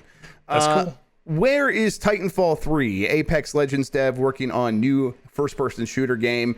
Let's kind of do the quick update here. According to recent job listings, the company is currently looking to hire for an Apex Universe first-person shooter incubation title. That seems to be aiming for a single player experience. The open positions include a senior systems engineer that will design, build, and maintain technology that enables the team to create engaging gameplay and fantastic experiences, as well as a hard surface artist to help build a brand new Respawn single-player adventure. This is in the Apex Legends universe, which you think inherently means it's also in the Titanfall universe, but they are saying Apex Legends universe specifically because this is 100% not Titanfall 3. Which one's bigger? And this is definitely not Titanfall 3. Like, I can 100% confirm they are not thinking of this as Titanfall 3. They are, like previously we talked about how this Respawn was working on a single player action first-person shooter that would be have a lot of mobility, a lot of style. This is that game. And they are going to go off in a direction where they're shooting from Apex Legends and sort of leaving Titanfall behind. Now, maybe not forever, but this is not going to, like, they're not going to have big mechs in this game or anything like that. This is going to be something separate. That still gets me pretty excited. Well at all? Yeah. It sold okay, but not. It's nowhere near what they wanted to. Titanfall 2 had the bad problem where it was between Call of Duty and Battlefield 3 or 4, whatever it was. Right. And it got kind of smushed. And, EA put out one of those games that kind of was responsible for that smushing. So you would think that they would know maybe Titanfall could do better if it had a better chance to breathe. But since then, they've put out Apex Legends, a game that rushed to 50 million players and has made a ton of money and is one of their main successes. Like, when they are looking to talk about why the EA stock should be so high, they talk about Apex Legends. There's a million commercials for Apex Legends on TV all the time. They don't talk. Still super popular now. It's still very popular right now. Yeah. Yes, it's like on that. It's on that trajectory where it's nowhere near its peak, but it's making a ton of money for them. And every time they put out new content, it continues to make a lot of money for them. So when they are starting to work on something new, obviously Apex Legends is going to be the starting point. So yeah, you got to imagine it's not even like a decision to make, right? Like, I think the Titanfall, brand is like very beloved and cherished from an emotional level from a lot of people. It's a gamer's game, like Titanfall 2. It really is. But at the same time, the idea of a single player FPS in that world, I would love Titanfall 3 for sure, but something set in the Apex Legends sort of universe does sound compelling to me. And you can see, could see immediately how an Apex Legends first-person single-player shooter could be both stylish and have a lot of mobility, right? Of course it will. Just no mechs, right? Just no mechs, right? And I mean, and to be fair, the best parts of Titanfall 2 are the parts where you're the pilot. But I love BT and I love everything that happened in Titanfall 2. So I still am a little bit sad we're not getting Titanfall 3 immediately. But who knows? Maybe this is so successful that it gives an opportunity for them to work on Titanfall 3 afterward. They did say about a year ago now, maybe not quite, maybe it was a few months ago, that Titanfall is in our DNA and we're never going to forget it. And, it's not ever going to be dead or something like that. And people then were like, oh, does this mean they're working on Titanfall 3? And even then it was like, no, they're definitely not working on that yet. So, yeah. I guess I also never realized that there was any sort of I was never fully aware there's an overlap with Apex Legends and Titanfall aside from the developer. Yeah. They take place they said at the time that Apex Legends takes place in the Titanfall universe. What is that? I mean, you never see any of those mechs in there, right? But yes, they use some of the same lore. Some of the companies that are in Titanfall and Titanfall 2, they are responsible for some of the war stuff that's happening in Apex Legends or used to happen in Apex Legends. So yeah, it's just a shared universe, and that's kind of it. Okay. Japanese 7-Eleven stores may be indicating when the next Mario Kart DLC tracks will arrive.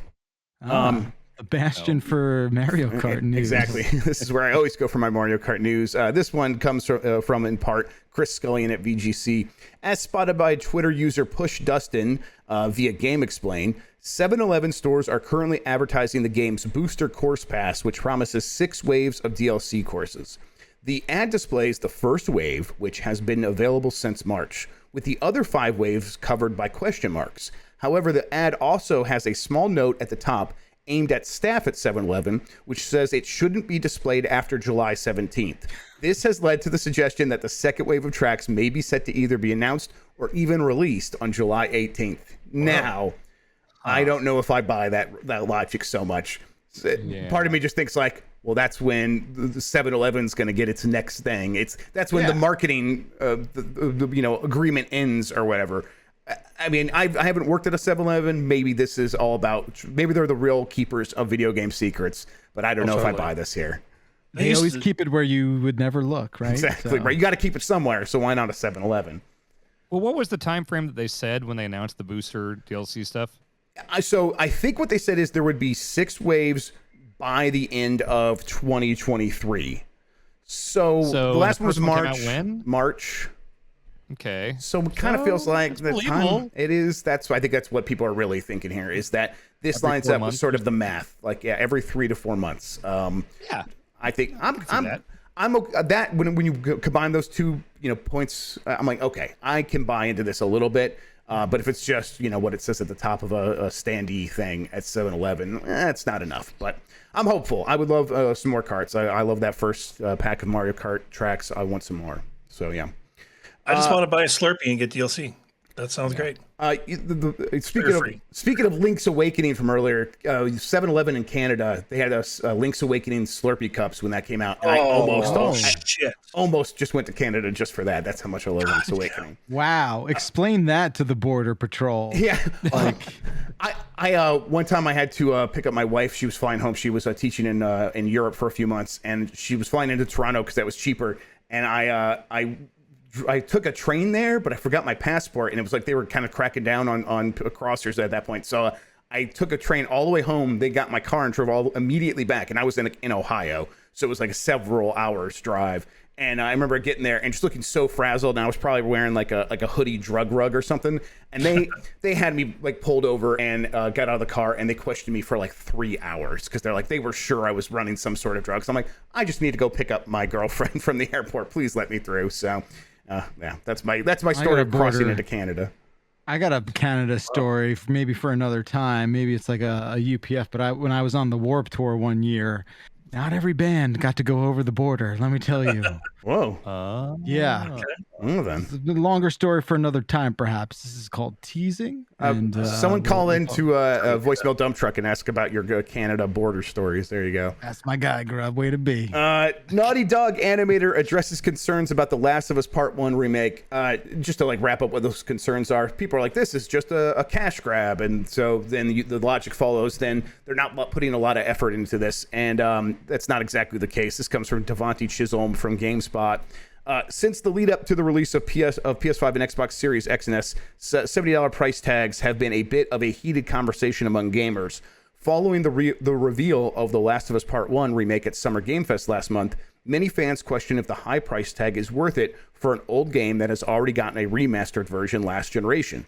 Robert Morrison, one of the animators that worked on the remake, took to Twitter to address claims the PS5 version is just a cash grab and said, "The price of the game is out of my control, and worth is subjective to each individual. You can decide for yourself if you want it or not. All I'm saying is I am in awe of the work that an amazing group of people did on the project. A tremendous amount of passion was put into it." I think both of these things can be true, right? Where yes, this is the thing where I bet the people working on The Last of Us Part 1 remake at Naughty Dog are very talented people who deserve like all of the the pay that they get, because I bet they do a very good job and do put a lot of passion in there. And then at the same time, $70 for a remaster of an 8-year-old of a remake of an 8-year-old remaster of a game that was like 2 years old at that time. It's still a little bit hard to swallow, right? Totally. Yes, certainly. When, I think it speaks to a more sort of like the temperature of the environment of like what people are willing to spend. Yeah. Right. So I think that's the maybe sort of more interesting angle of the whole thing. But like you said, I completely agree. Both of these things can be true. And it's, just on top of that, it's like at this point, I'm over the $70 conversation where just get it or don't at this point. This is going to be the price of these games going forward. So, oh well. Then, if you don't like it, you can wait. Almost all these games go on sale relatively quickly. You're right. Games have never been more money, but they've also haven't gone on sale as fast as they do ever. Right? I mean, like that is also a welcome sort of change as well. Square Enix says Final Fantasy VII Rebirth is PlayStation 5 exclusive because of the SSD speed. Square Enix has claimed Final Fantasy VII Rebirth is exclusive to PS5 and skipping PS4, partly because of its desire to exploit the new gen console's SSD. During an interview with the Japanese publication Gamer, Rebirth producer Katase claimed that there were several factors involved in the decision not to release the game for PS4. It's exclusive to PlayStation 5 because of the graphical quality, of course, as well as the SSD access speed, he said, and that was translated by Gematsu. Since the adventure unfolds in a vast world after the escape from Midgar, loading stress is an extreme bottleneck. We felt we needed the specifications of PlayStation 5 to overcome that and travel the world comfortably. It probably, it also probably, I wrote this, it probably needs pictures of your ears as well, so Mark Cerny can really deliver what you need there. Final Fantasy VII Rebirth is probably the kind of thing where this is going to come out at a time where most people who care about this game will have PlayStation 5s. And by developing for PlayStation 5 and not PS4, it's going to free up a lot of resources. People that would have to spend a lot of time trying to optimize the game to get it to run decently on a PS4 can put those efforts elsewhere. And that's got to be a welcome thing for a team these days after many years of struggling with the PS4 and Xbox One hardware to just leave those things behind. That's got to be an albatross off the neck, right? I would imagine, yes. But if we could for a second go back to the whole SSD thing. Yeah. I just think that was a thing that was maybe perhaps in this console generation was like very front loaded. Right? Sure. Where like you kind of got a taste of that with Spider-Man. You got a taste of that with I guess Ratchet and Clank to some degree. Absolutely. Yeah. The truth is that you could do a lot of these things in other ways. Like you don't just need the SSD. You could have a little bit extra RAM, and you put more stuff in memory a little bit quicker, and just be better about managing that stuff on the software side. Obviously, there were other ways of doing these things. I think what developers like is the SSD gives them this big option available to them to do a lot of stuff, so they can do a lot of these tricks without having to do a lot of work. So Yes, it makes developers lazy. Yeah, just like we've always been saying on this show. We've always suspected $70. Why don't you get your act together? You got SSDs now. You don't even work. You got all the bandwidth in the world. But no, like it definitely I guess what it sort of nets out is like is that talking point, right, as hold as much water today. I think we're still a ways off from that like really seeing what they're going to be able to do with these SSDs, and that's going to be in combination with them taking advantage of the more powerful CPUs that are like leagues better than last gen. Yeah. And it's like once they start like really looking like scoping out in different directions than they would have in the past. In the past, it was always like we can make these worlds bigger, and that was one way a game could always go, because you could just increase the size of the game. That wasn't going to hurt anything. It's just you wouldn't be able to go across that world very fast. Well, now we can go across that world fast and make them bigger, but also what can we do with CPU to like increase simulation in the world and improve AI?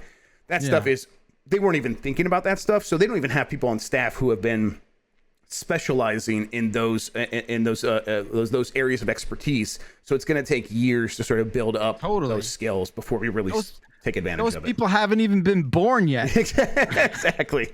Let's see. New PlayStation studio Haven teases exciting collaboration with rockstar Mark Cerny. Speaking of pictures of your ear. This is from Tom Ivan at VGC. Sony Interactive Entertainment has completed its acquisition of Haven Studios. The company announced on Monday it originally confirmed plans to fund an original IP from the studio. That would be Sony planned to fund a game from the studio, which was co-founded by Assassin's Creed co-creator Jade Raymond in March of 2021. In March of this year, Sony said it planned to acquire the Canadian game studio for an undisclosed sum. That deal has now closed. Speaking about what their plans are now, Jade Raymond said, "So Mark Cerny is one of the main reasons we're investing so much in R&D and in this very senior engineering team. It's not just tied to cloud, which is one of the things they plan to mess around with, but also some more forward-thinking R&D. I'm not able to say too much now, but that's obviously one of the other things that's been a big attractor and is exciting to our team with PlayStation. Of course, Mark Cerny is kind of like a rock star too, so being able to collaborate with him is really exciting." So, I mean, and he is the guy who's responsible for sort of guiding the creation of the PlayStation 5's hardware. So maybe all that stuff we were just talking about, like people need to take their time to take advantage of this stuff. Maybe this is the kind of team that's doing exactly that. Maybe that's what they mean by this R&D. Okay. Need another one of those Cerny PowerPoints with the architecture of the Death Star. Yes. That shit rules. What did Haven make again? They have not made anything yet. So this is from Jade Raymond's. This is basically Jade Raymond was at Ubisoft, and then she left to go somewhere else, and I can't remember. Maybe it was Square Enix. Didn't she go to Stadia or something? Then she went to Stadia, and she was gonna make make the studio there, and never released a game. And now she's started a new studio that PlayStation invested in immediately, and now they've fully acquired that team. Jade Raymond, they've not, like, her teams have not shipped a game for quite some time. I think she's kind of had a couple of really unlucky dead ends, and now it sounds like she's found a pathway forward to actually getting a game out, and a team that's like fully present, and a publisher that is ready to fund everything and is not going to evaporate one day like Google Stadia did. So yeah, that's good. Ubisoft has backed off of removing Assassin's Creed Liberation from Steam, even for people who own it. We talked about this story a little bit on Game Mess Mornings earlier this week. Basically, what was happening here is in September, Ubisoft is going to take down a bunch of services that's going to affect many of its older games. And so DLC and all these other things, online features might break. And in the process, the wording that they said made it sound like Assassin's Creed Liberation on Steam would no longer be playable, but even if you owned it, you would no longer be able to access it or download it again. They've sent an update basically clarifying that doesn't seem to be the case. I'll read it here. Ubisoft has issued a follow-up statement to VGC which implies Steam's information is incorrect and that Assassin's Creed Liberation HD will remain playable after September 1st.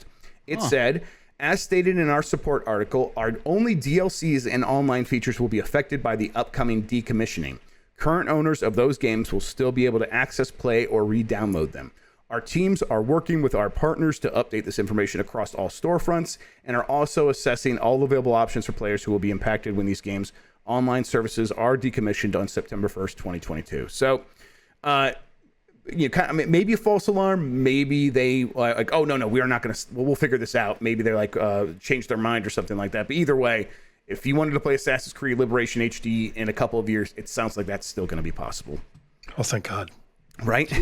I mean, this is no one really cared that much about Assassin's Creed Liberation HD. This was always the stand-in for the argument that digital ownership is this very scary thing that at any moment your stuff could just go away. And, them proving that scary thought is the truth was always a much bigger problem than not being able to play Assassin's Creed Liberation HD again. So I'm glad they did something about this. And then let's see. Finally, It Takes Two has reached 7 million copies sold. This is by Grace Benfell at GameSpot. It Takes Two, the critically acclaimed co-op adventure, has reached a new milestone of 7 million copies sold. Developer Hazelight celebrated with a cheekily dark joke. I don't know if I have the joke here, but the game. I got a dark joke. Yeah, please. Hit us. 7 million copies sold, aka 14 million very unhappy people in relationships. There we go. Yes, fantastic. Got it. This is a big number for a indie. It's game of the year. Yeah, sure. Game of the year. That obviously helped though. Like that obviously probably sold like 1 million copies because it was like 4 or 5 million copies before the Game Awards and stuff like that. But it's like this is an indie game sort of published by EA, so no longer an indie game, but like an indie studio putting something out and EA sort of like taking it under its wing, and then it ends up selling way better than a lot of EA games do. So like that's impressive stuff. A truly unconventional path to success. Yes. What's that? Was it Game Pass at launch? No, I don't think so. So does this factor in? Like this doesn't factor. This is like straight up sales. Right? I think it's like straight up sales. Downloads, right? No. Here's the thing, right? It Takes Two is a fun game. It's a fun game to play with somebody.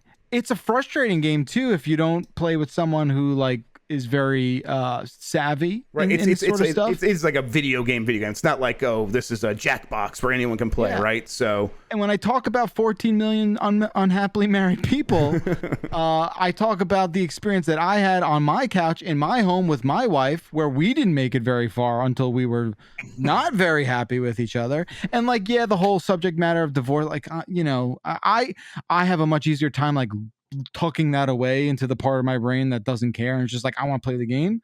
But like, yeah, it is a good game though. Like I can, like it's fun. It is fun. Our problem with it was, we really enjoyed playing it for like 60% of it, and that last 40% is like, wow, we're still going, huh? We're still got a whole other chapter. It's long. Apparently, it's pretty long. Yeah, I haven't played it, so it's a pretty good.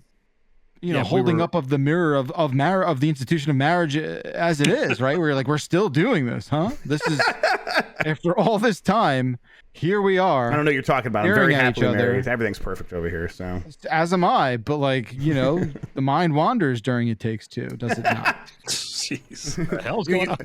You're eyeing Call of Duty over there, and it's looking pretty good. You're like, hey, little Call of Duty infidelity there. Yeah, absolutely. All right. It's like Oh, come on. It's all jokes, most of it. That's all I have for the news, fellas. Wow. All right. Well, goddamn. Thank you, Mr. Grubb. Lots of news. That's Absolutely. What happens, right? That's why we we put the game we shoehorned the game mess into the Bombcast. Yeah, there we go. That makes sense not to do game mess on Tuesdays as well. Absolutely. Could you imagine? No, we didn't even consider doing that, right? We were like, you said that, and as soon as you said that, I'm like, oh, he's right, and then I'm like, yep, we're not doing that on Tuesdays. Yep. Yeah, so doesn't make any sense. Yep. I'm glad we did not find out the hard way. Yes, me too. Me too.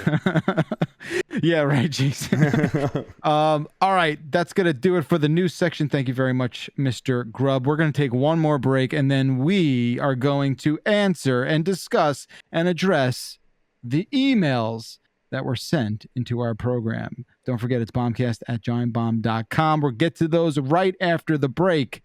Stay tuned.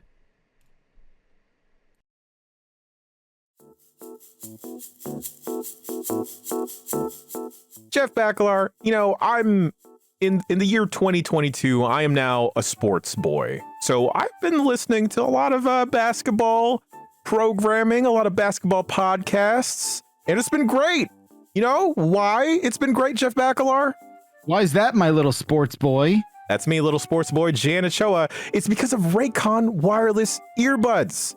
The look, the feel, nothing has ever sounded better. They've got optimized tips, gel tips, Mr. Bacalar. Gel tips. We're working with gel tips now, baby. Get with the program. Yeah. Oh, yeah.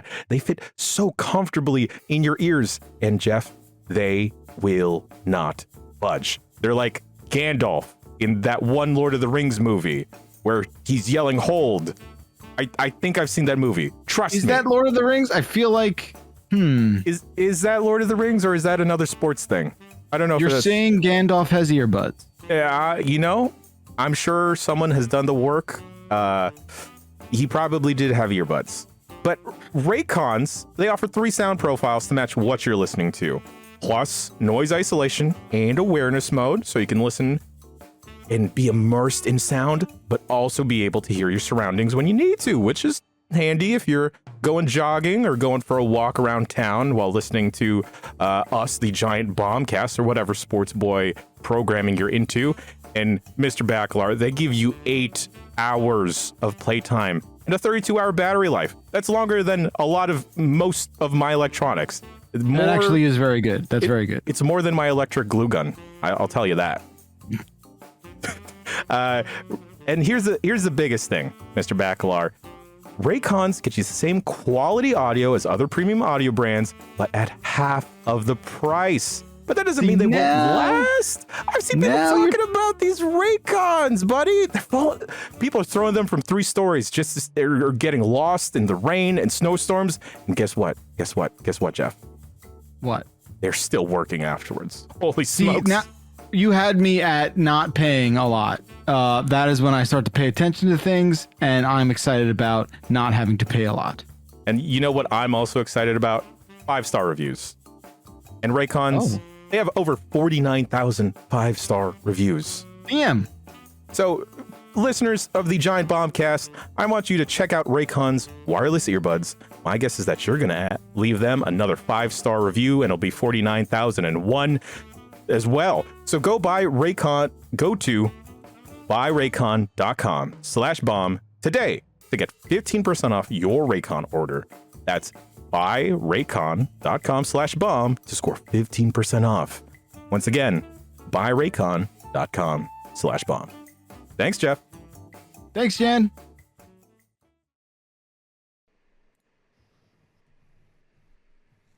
Welcome back to the Giant Bombcast. It's time for those emails. That's right. Bombcast@giantbomb.com. Wow, we were talking before the show. We're like, we should totally like redo Bombcast@giantbomb.com. And I don't know what the fuck the address is. Yeah. Bombcast@giantbomb.com. Please send in all the thoughts and phrases and nooks and crannies that are spilling out of your dear precious mind. Send them on over. Gross. And look, we'll get to a very small percentage of them. But you're giving yourself a chance. Like Brian, who writes in and says, "Hi, GB crew. In 2005, I started a spreadsheet that I've been maintaining ever since that lists all the video games I've ever wanted to play, including ones that I have played before, sorted by release date, beginning with games from 1978 with the intention..." What? Yeah, buddy. With the intention of one day playing them all in order. Brian's kind of a psycho here. I started playing through the list in February of 2018, and I'm currently on games from November of 2004. I found this to be a fantastic experience that has deeply altered some of my prior opinions on various games, and I'm glad I bothered to put the effort in to do this. That said, I've run into a weird issue. I can't stand how when I reference this practice in conversations with my friends, whenever the topic comes up, I will call it my chronological playthrough. It doesn't really roll off the tongue. I was curious if you creative peeps at Giant Bomb had a suggestion for a better way to title this little project of mine. Thanks in advance. Well, you could call it like, my name's Brian and I'm a game freak, and this is the way I live my freak Yeah, I mean, the Game Freak program. Just call it the program. Like let me get back to the program. Yeah, I like that. This is the program. I think backlog should be incorporated into the saying. Yeah. At some point, because this is the ultimate backlog. Backlog back to jam. 78. You could do like gaming history tour or something like that. It's dry, but it's descriptive. It's very dry. It's a very bad idea. Yes. I love it. I love it. Yes, he's like my biggest problem is that the name sucks, and Dan's like, I have a worse one. Okay. I mean, gaming history tour is better than chronological playthrough. Yeah. It's Brian's Maybe 5% better. Yeah, you're moving in the right direction, right? You're getting something to build up. You can call it Brian's Excel against gaming adventure, but it's Excel, like a Microsoft Excel, since it's a spreadsheet. And so you just capitalize all those letters, or Excel, not Excel. Yeah, exactly. But make sure that you have Brian in the name, so you're like, yeah. Make sure you have Brian in the name, so you can be speaking in the third person as well. Exactly. Big plus. Backlog Bonanza, the triple B. Yes, the triple B. I'm going through the triple B. The BBB. I'm get back to the BBB. Brian's at dinner and he's like, picks up his bell. He's like, well, I'm working on the old Brian Backlog Bonanza. What's he talking about? Gotta go drop some kids off at the pool on the Brian Backlog Bonanza. Does sound like poop. Okay. It is a dadification thing if I've ever heard one. Well, thanks, Brian. Hopefully that helps. The program. Hey, this one I know Dan will be able to speak to, as will I. Hey, Bombers, this is from Eddie in Illinois. Your talk of Cheddar Bay biscuits brings back a memory from a decade ago. My wife and I made a batch of these bad boys from scratch and ate them along with our dinner and a movie. When cleaning up, I noticed the tray was empty and remarked to my wife, "Holy shit, we ate all those biscuits." What a pig. She responded that she had, in fact, only eaten one of them. Oh, shit. And I felt the realization wash over me that I consumed the remaining, get ready for this, that I consumed the remaining 11. Yep, there it is. Of these fist-sized, cheesy delicacies. A few months later, I'm so jealous. Oh, shit, I didn't really see this next part. A few months later, I tested positive for diabetes, and while I don't blame the incident, genetics definitely contributed. I do believe it may have been a trigger. Fuck, dude. There are triggers, yeah. Fuck, dude. I mean, my God. Cheddar Bay biscuits, though, are really good. What? I mean, is it worth it? Yeah, it's hard to say, but they're really Shyamalan good. shit at the end of that little story, perhaps. I've only been to Red Lobster like 2 or 3 times in my life, and it was both when I was young enough to where I wouldn't try seafood. So I literally only have had Cheddar Bay biscuits at Red Lobster, like the only food. And I probably had close to 11 then. They are really good. They're very good. But here's the catch.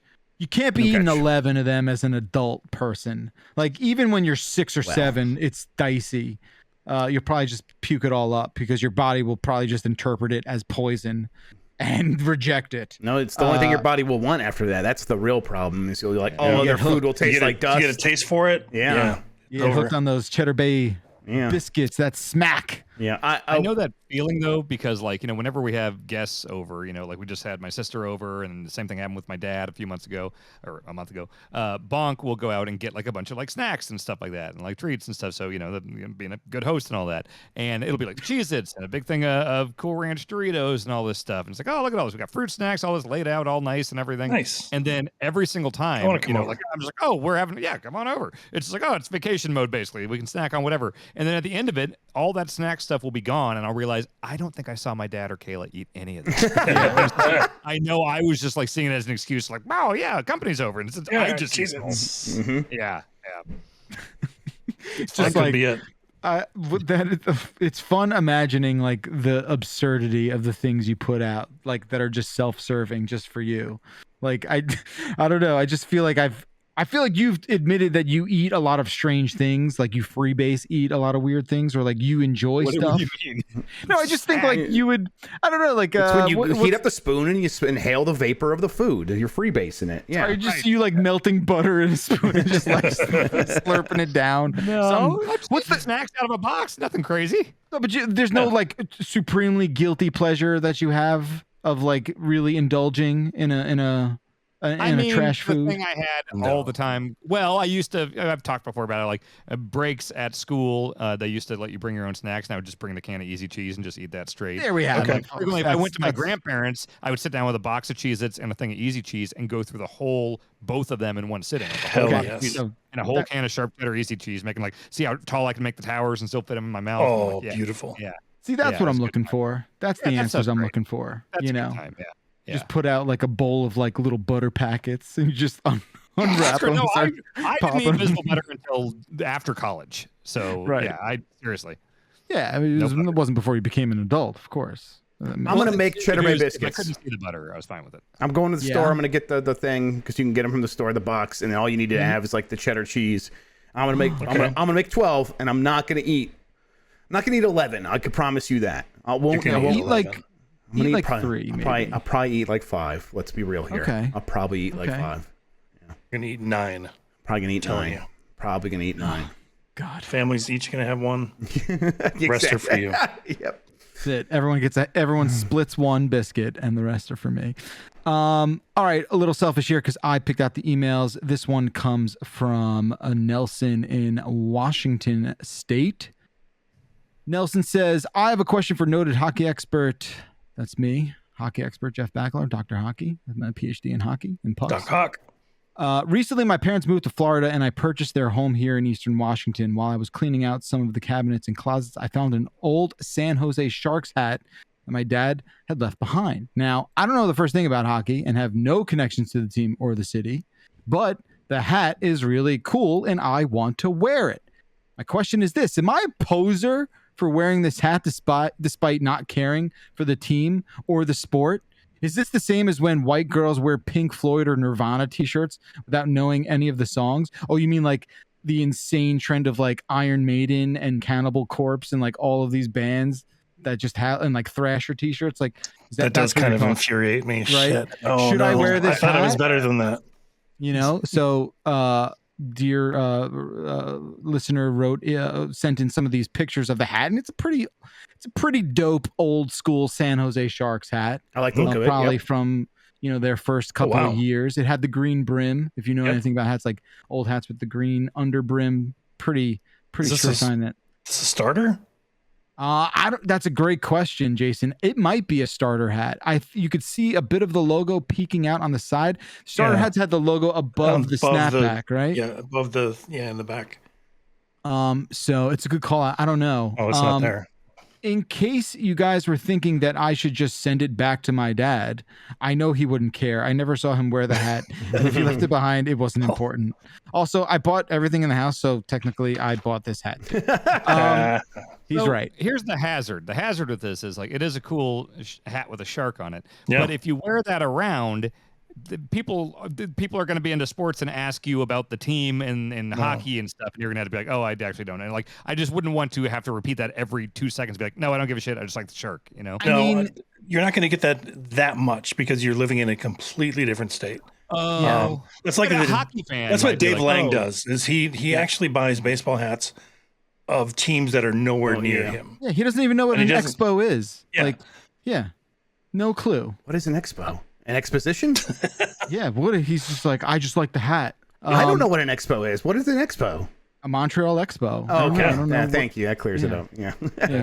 Obviously. So here's the deal, Eddie. Oh no, your name's not Eddie. What's your name? Nelson. I think it's fine. I don't think it's as bad as the other sort of fashion faux pas you're describing, where people do that sort of stuff and they wear the fashionable thing. This is, I don't know. For me, I'm a little biased. Obviously, I support the proliferation of the sport, so I'm gonna endorse any sort of thing that does that. Plus, where you live, you're in like Seattle Kraken territory, so like if anything, someone's gonna stab you with a trident or something like that. Like that's the only territory you're entering. I've seen so many times where my dad will like see somebody, like see like a girl wearing a Led Zeppelin shirt or something, and be like, "Wow, a Zeppelin fan, that's awesome!" And she'll be like, "Oh yeah, I love his stuff," and he'll just be like, "Oh," he just gets so mad. They're like, "Oh yeah, he's great!" Like, "Oh," But like, so mad. But what's Paul getting mad at? Like, yo, yeah, tough time finding Zeppelin fans. Like, I got a haircut once from a lady that had a Stones shirt on, and he brought it up, and she's like, "Oh, I didn't even know they were a band or something." And he was just furious. That would drive me a little crazy, but like he should know better, you know? Yeah. I know next to nothing about hockey, but I had a Chicago Blackhawks jersey. Yeah. Back in fucking middle school. So this probably was like 94 or something like that. Jeremy Roenick, number 27, I believe. Maybe. Yeah. The number's not coming to me, but sure. Jeremy Roenick. Yeah. Definitely. Yeah. There we go. But I knew nothing Griswold about hockey. On the back? What's that? You got to get the one with the Blackhawks jersey that says Griswold on the back. Oh, shit.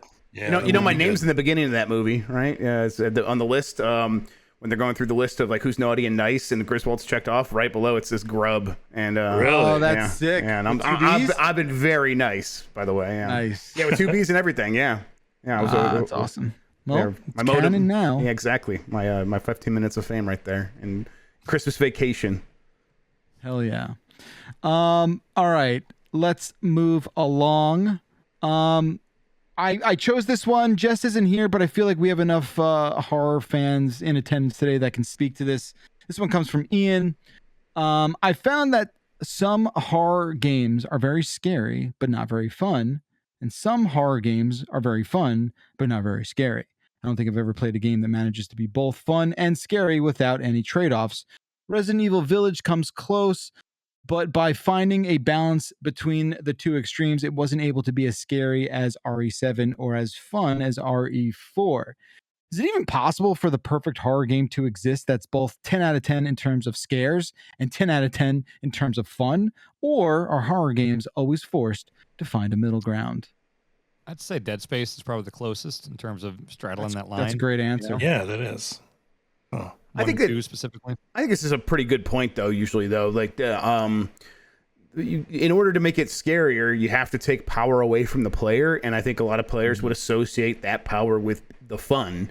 And so I think that's why horror games thrive so much when they are things you stream and create content of, or have other people play with you, so that you can all laugh at how scared the person is playing, and that's where the fun comes from. So it's, there are ways to force these things to be fun if you are like, this thing's just scary and I'm not having a good time. Well, just change your environment a little bit. I think you could probably have a pretty good time with it. But I think overall it's a pretty good breakdown of the trade-offs of this genre. I mean, I would even argue that RE7 is also worthy of being nominated into that category. I think that I think that game does find the balance in a really meaningful way. That game was too scary for me. Remake. Too scary. Two remake. Yeah, two remake. Yeah, that straddled the line, I think. And I'm on a different trajectory. Like, I don't like it to be too scary because I get freaked out and shit. But if it's campy, if it's fun, if it's fun, then I'm all for it. But if it's just plain scary, I can't deal. I'm with you. I still enjoy that so much. I enjoy the horror so much. And I'm very curious to see how that RE4 reboot, remake, whatever. Because I feel like it's never that scary. It's not a scary game.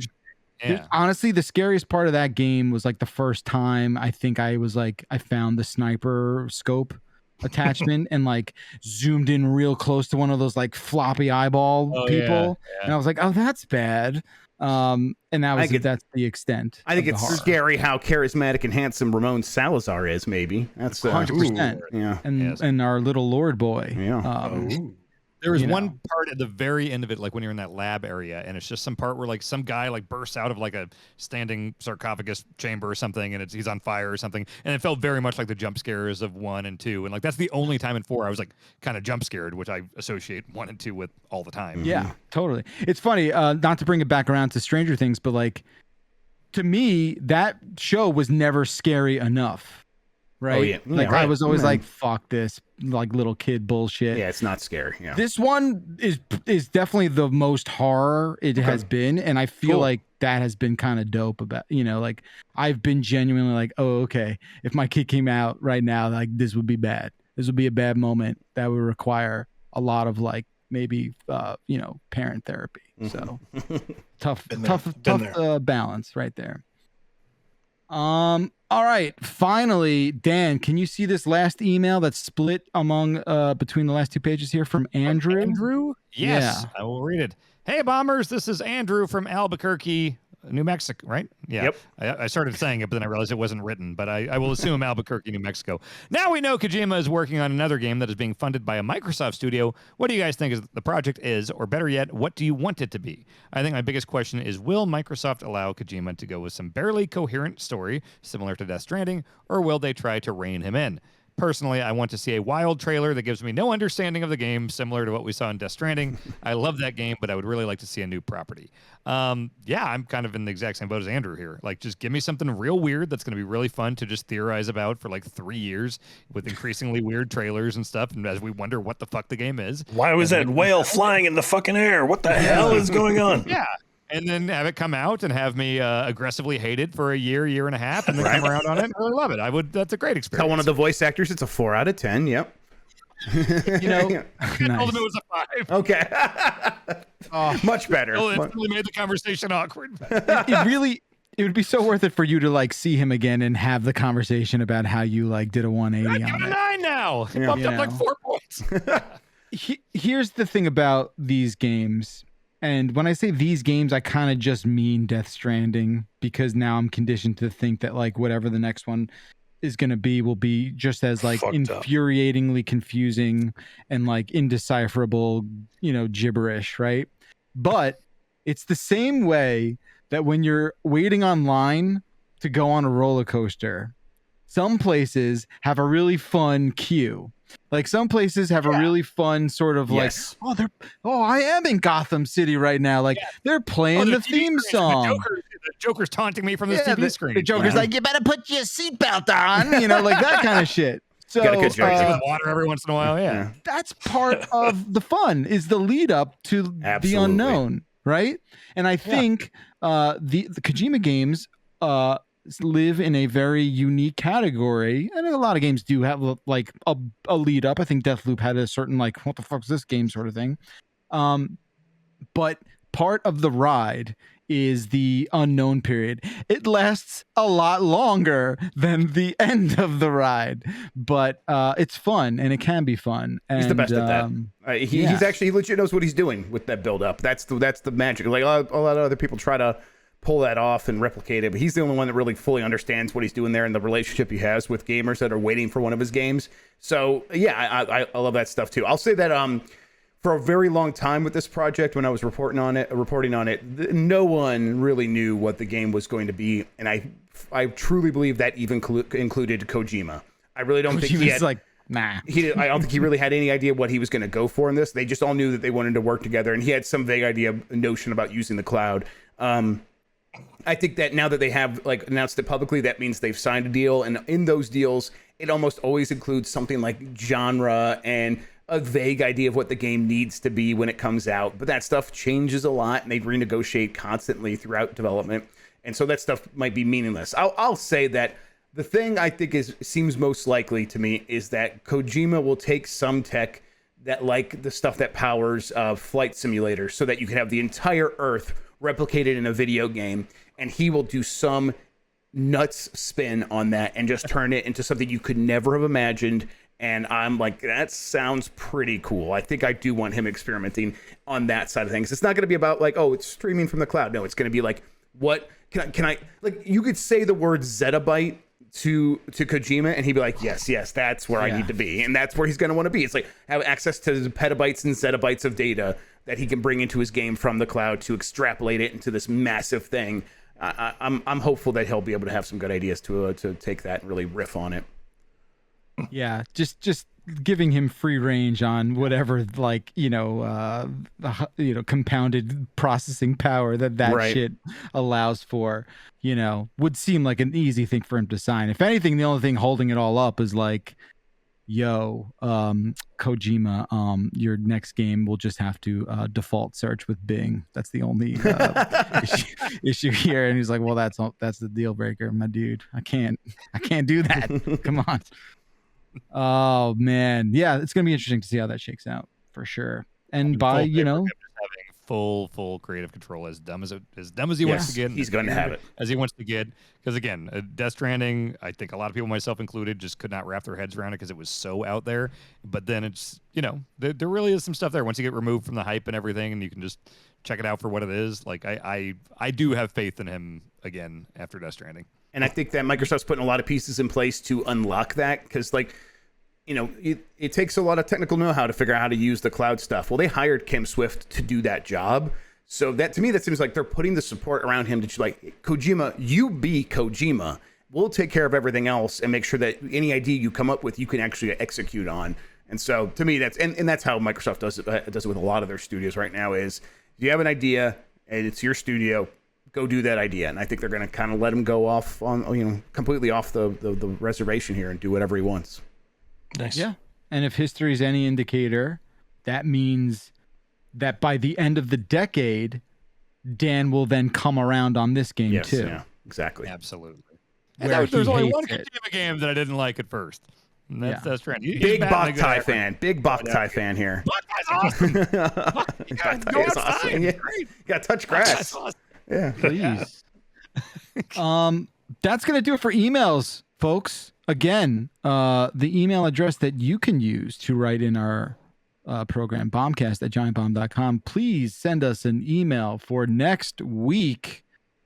My friends, we've reached the end of another episode of the Giant Bombcast. What do we have cooking the rest of this week?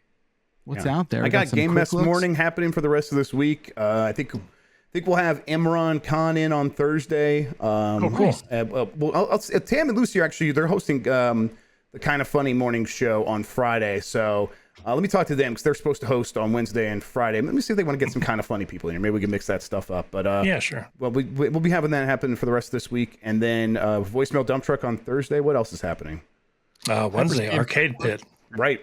Arcade Pit. Hyperscape Quick Look. Also, we were talking about doing a stream tomorrow evening or late afternoon. We were looking at one thing, and that might not work, but now we're looking at another thing. Rest assured, though, we will be streaming something. We're cooking something up. We're trying to come up with some ideas for that. We had a couple. It didn't work out for various reasons, but now we have something that seems like it could be pretty fun. We're going to mess around with that, see if we can make it happen. Excellent. We've got another episode of Jeff's Bizarre Adventure popping up tomorrow, as well as Al Bummer, and then the Very Online Show returns Thursday. Content, baby. It's happening. Oh, yeah. It's all happening. That is going to do it for the Giant Bombcast. Jan will be back next week. Oh, thank God. Thank you. I know, right? All of us breathing literally two people needing to do what Jan does by himself. Exactly. Yes, quite that's right. Remarkable. Yes, literally true. Again, hit us up with an email, tune in live, do what you got to do to check us out. We will be back next week. Until then, Dan, Grubb, Jason, thank you for joining us. We'll see you next time. Bye-bye.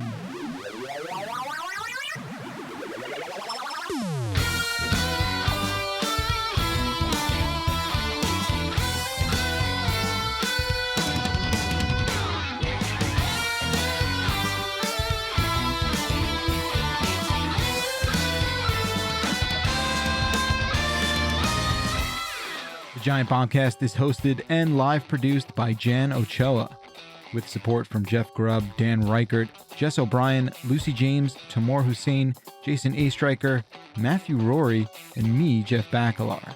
Our theme music is provided by Tom Monda.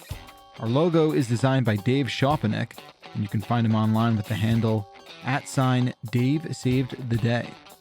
Justin Vachon is our sweet little art boy. And thank you so much for listening. Of course, a kiss on the cheek to you at home.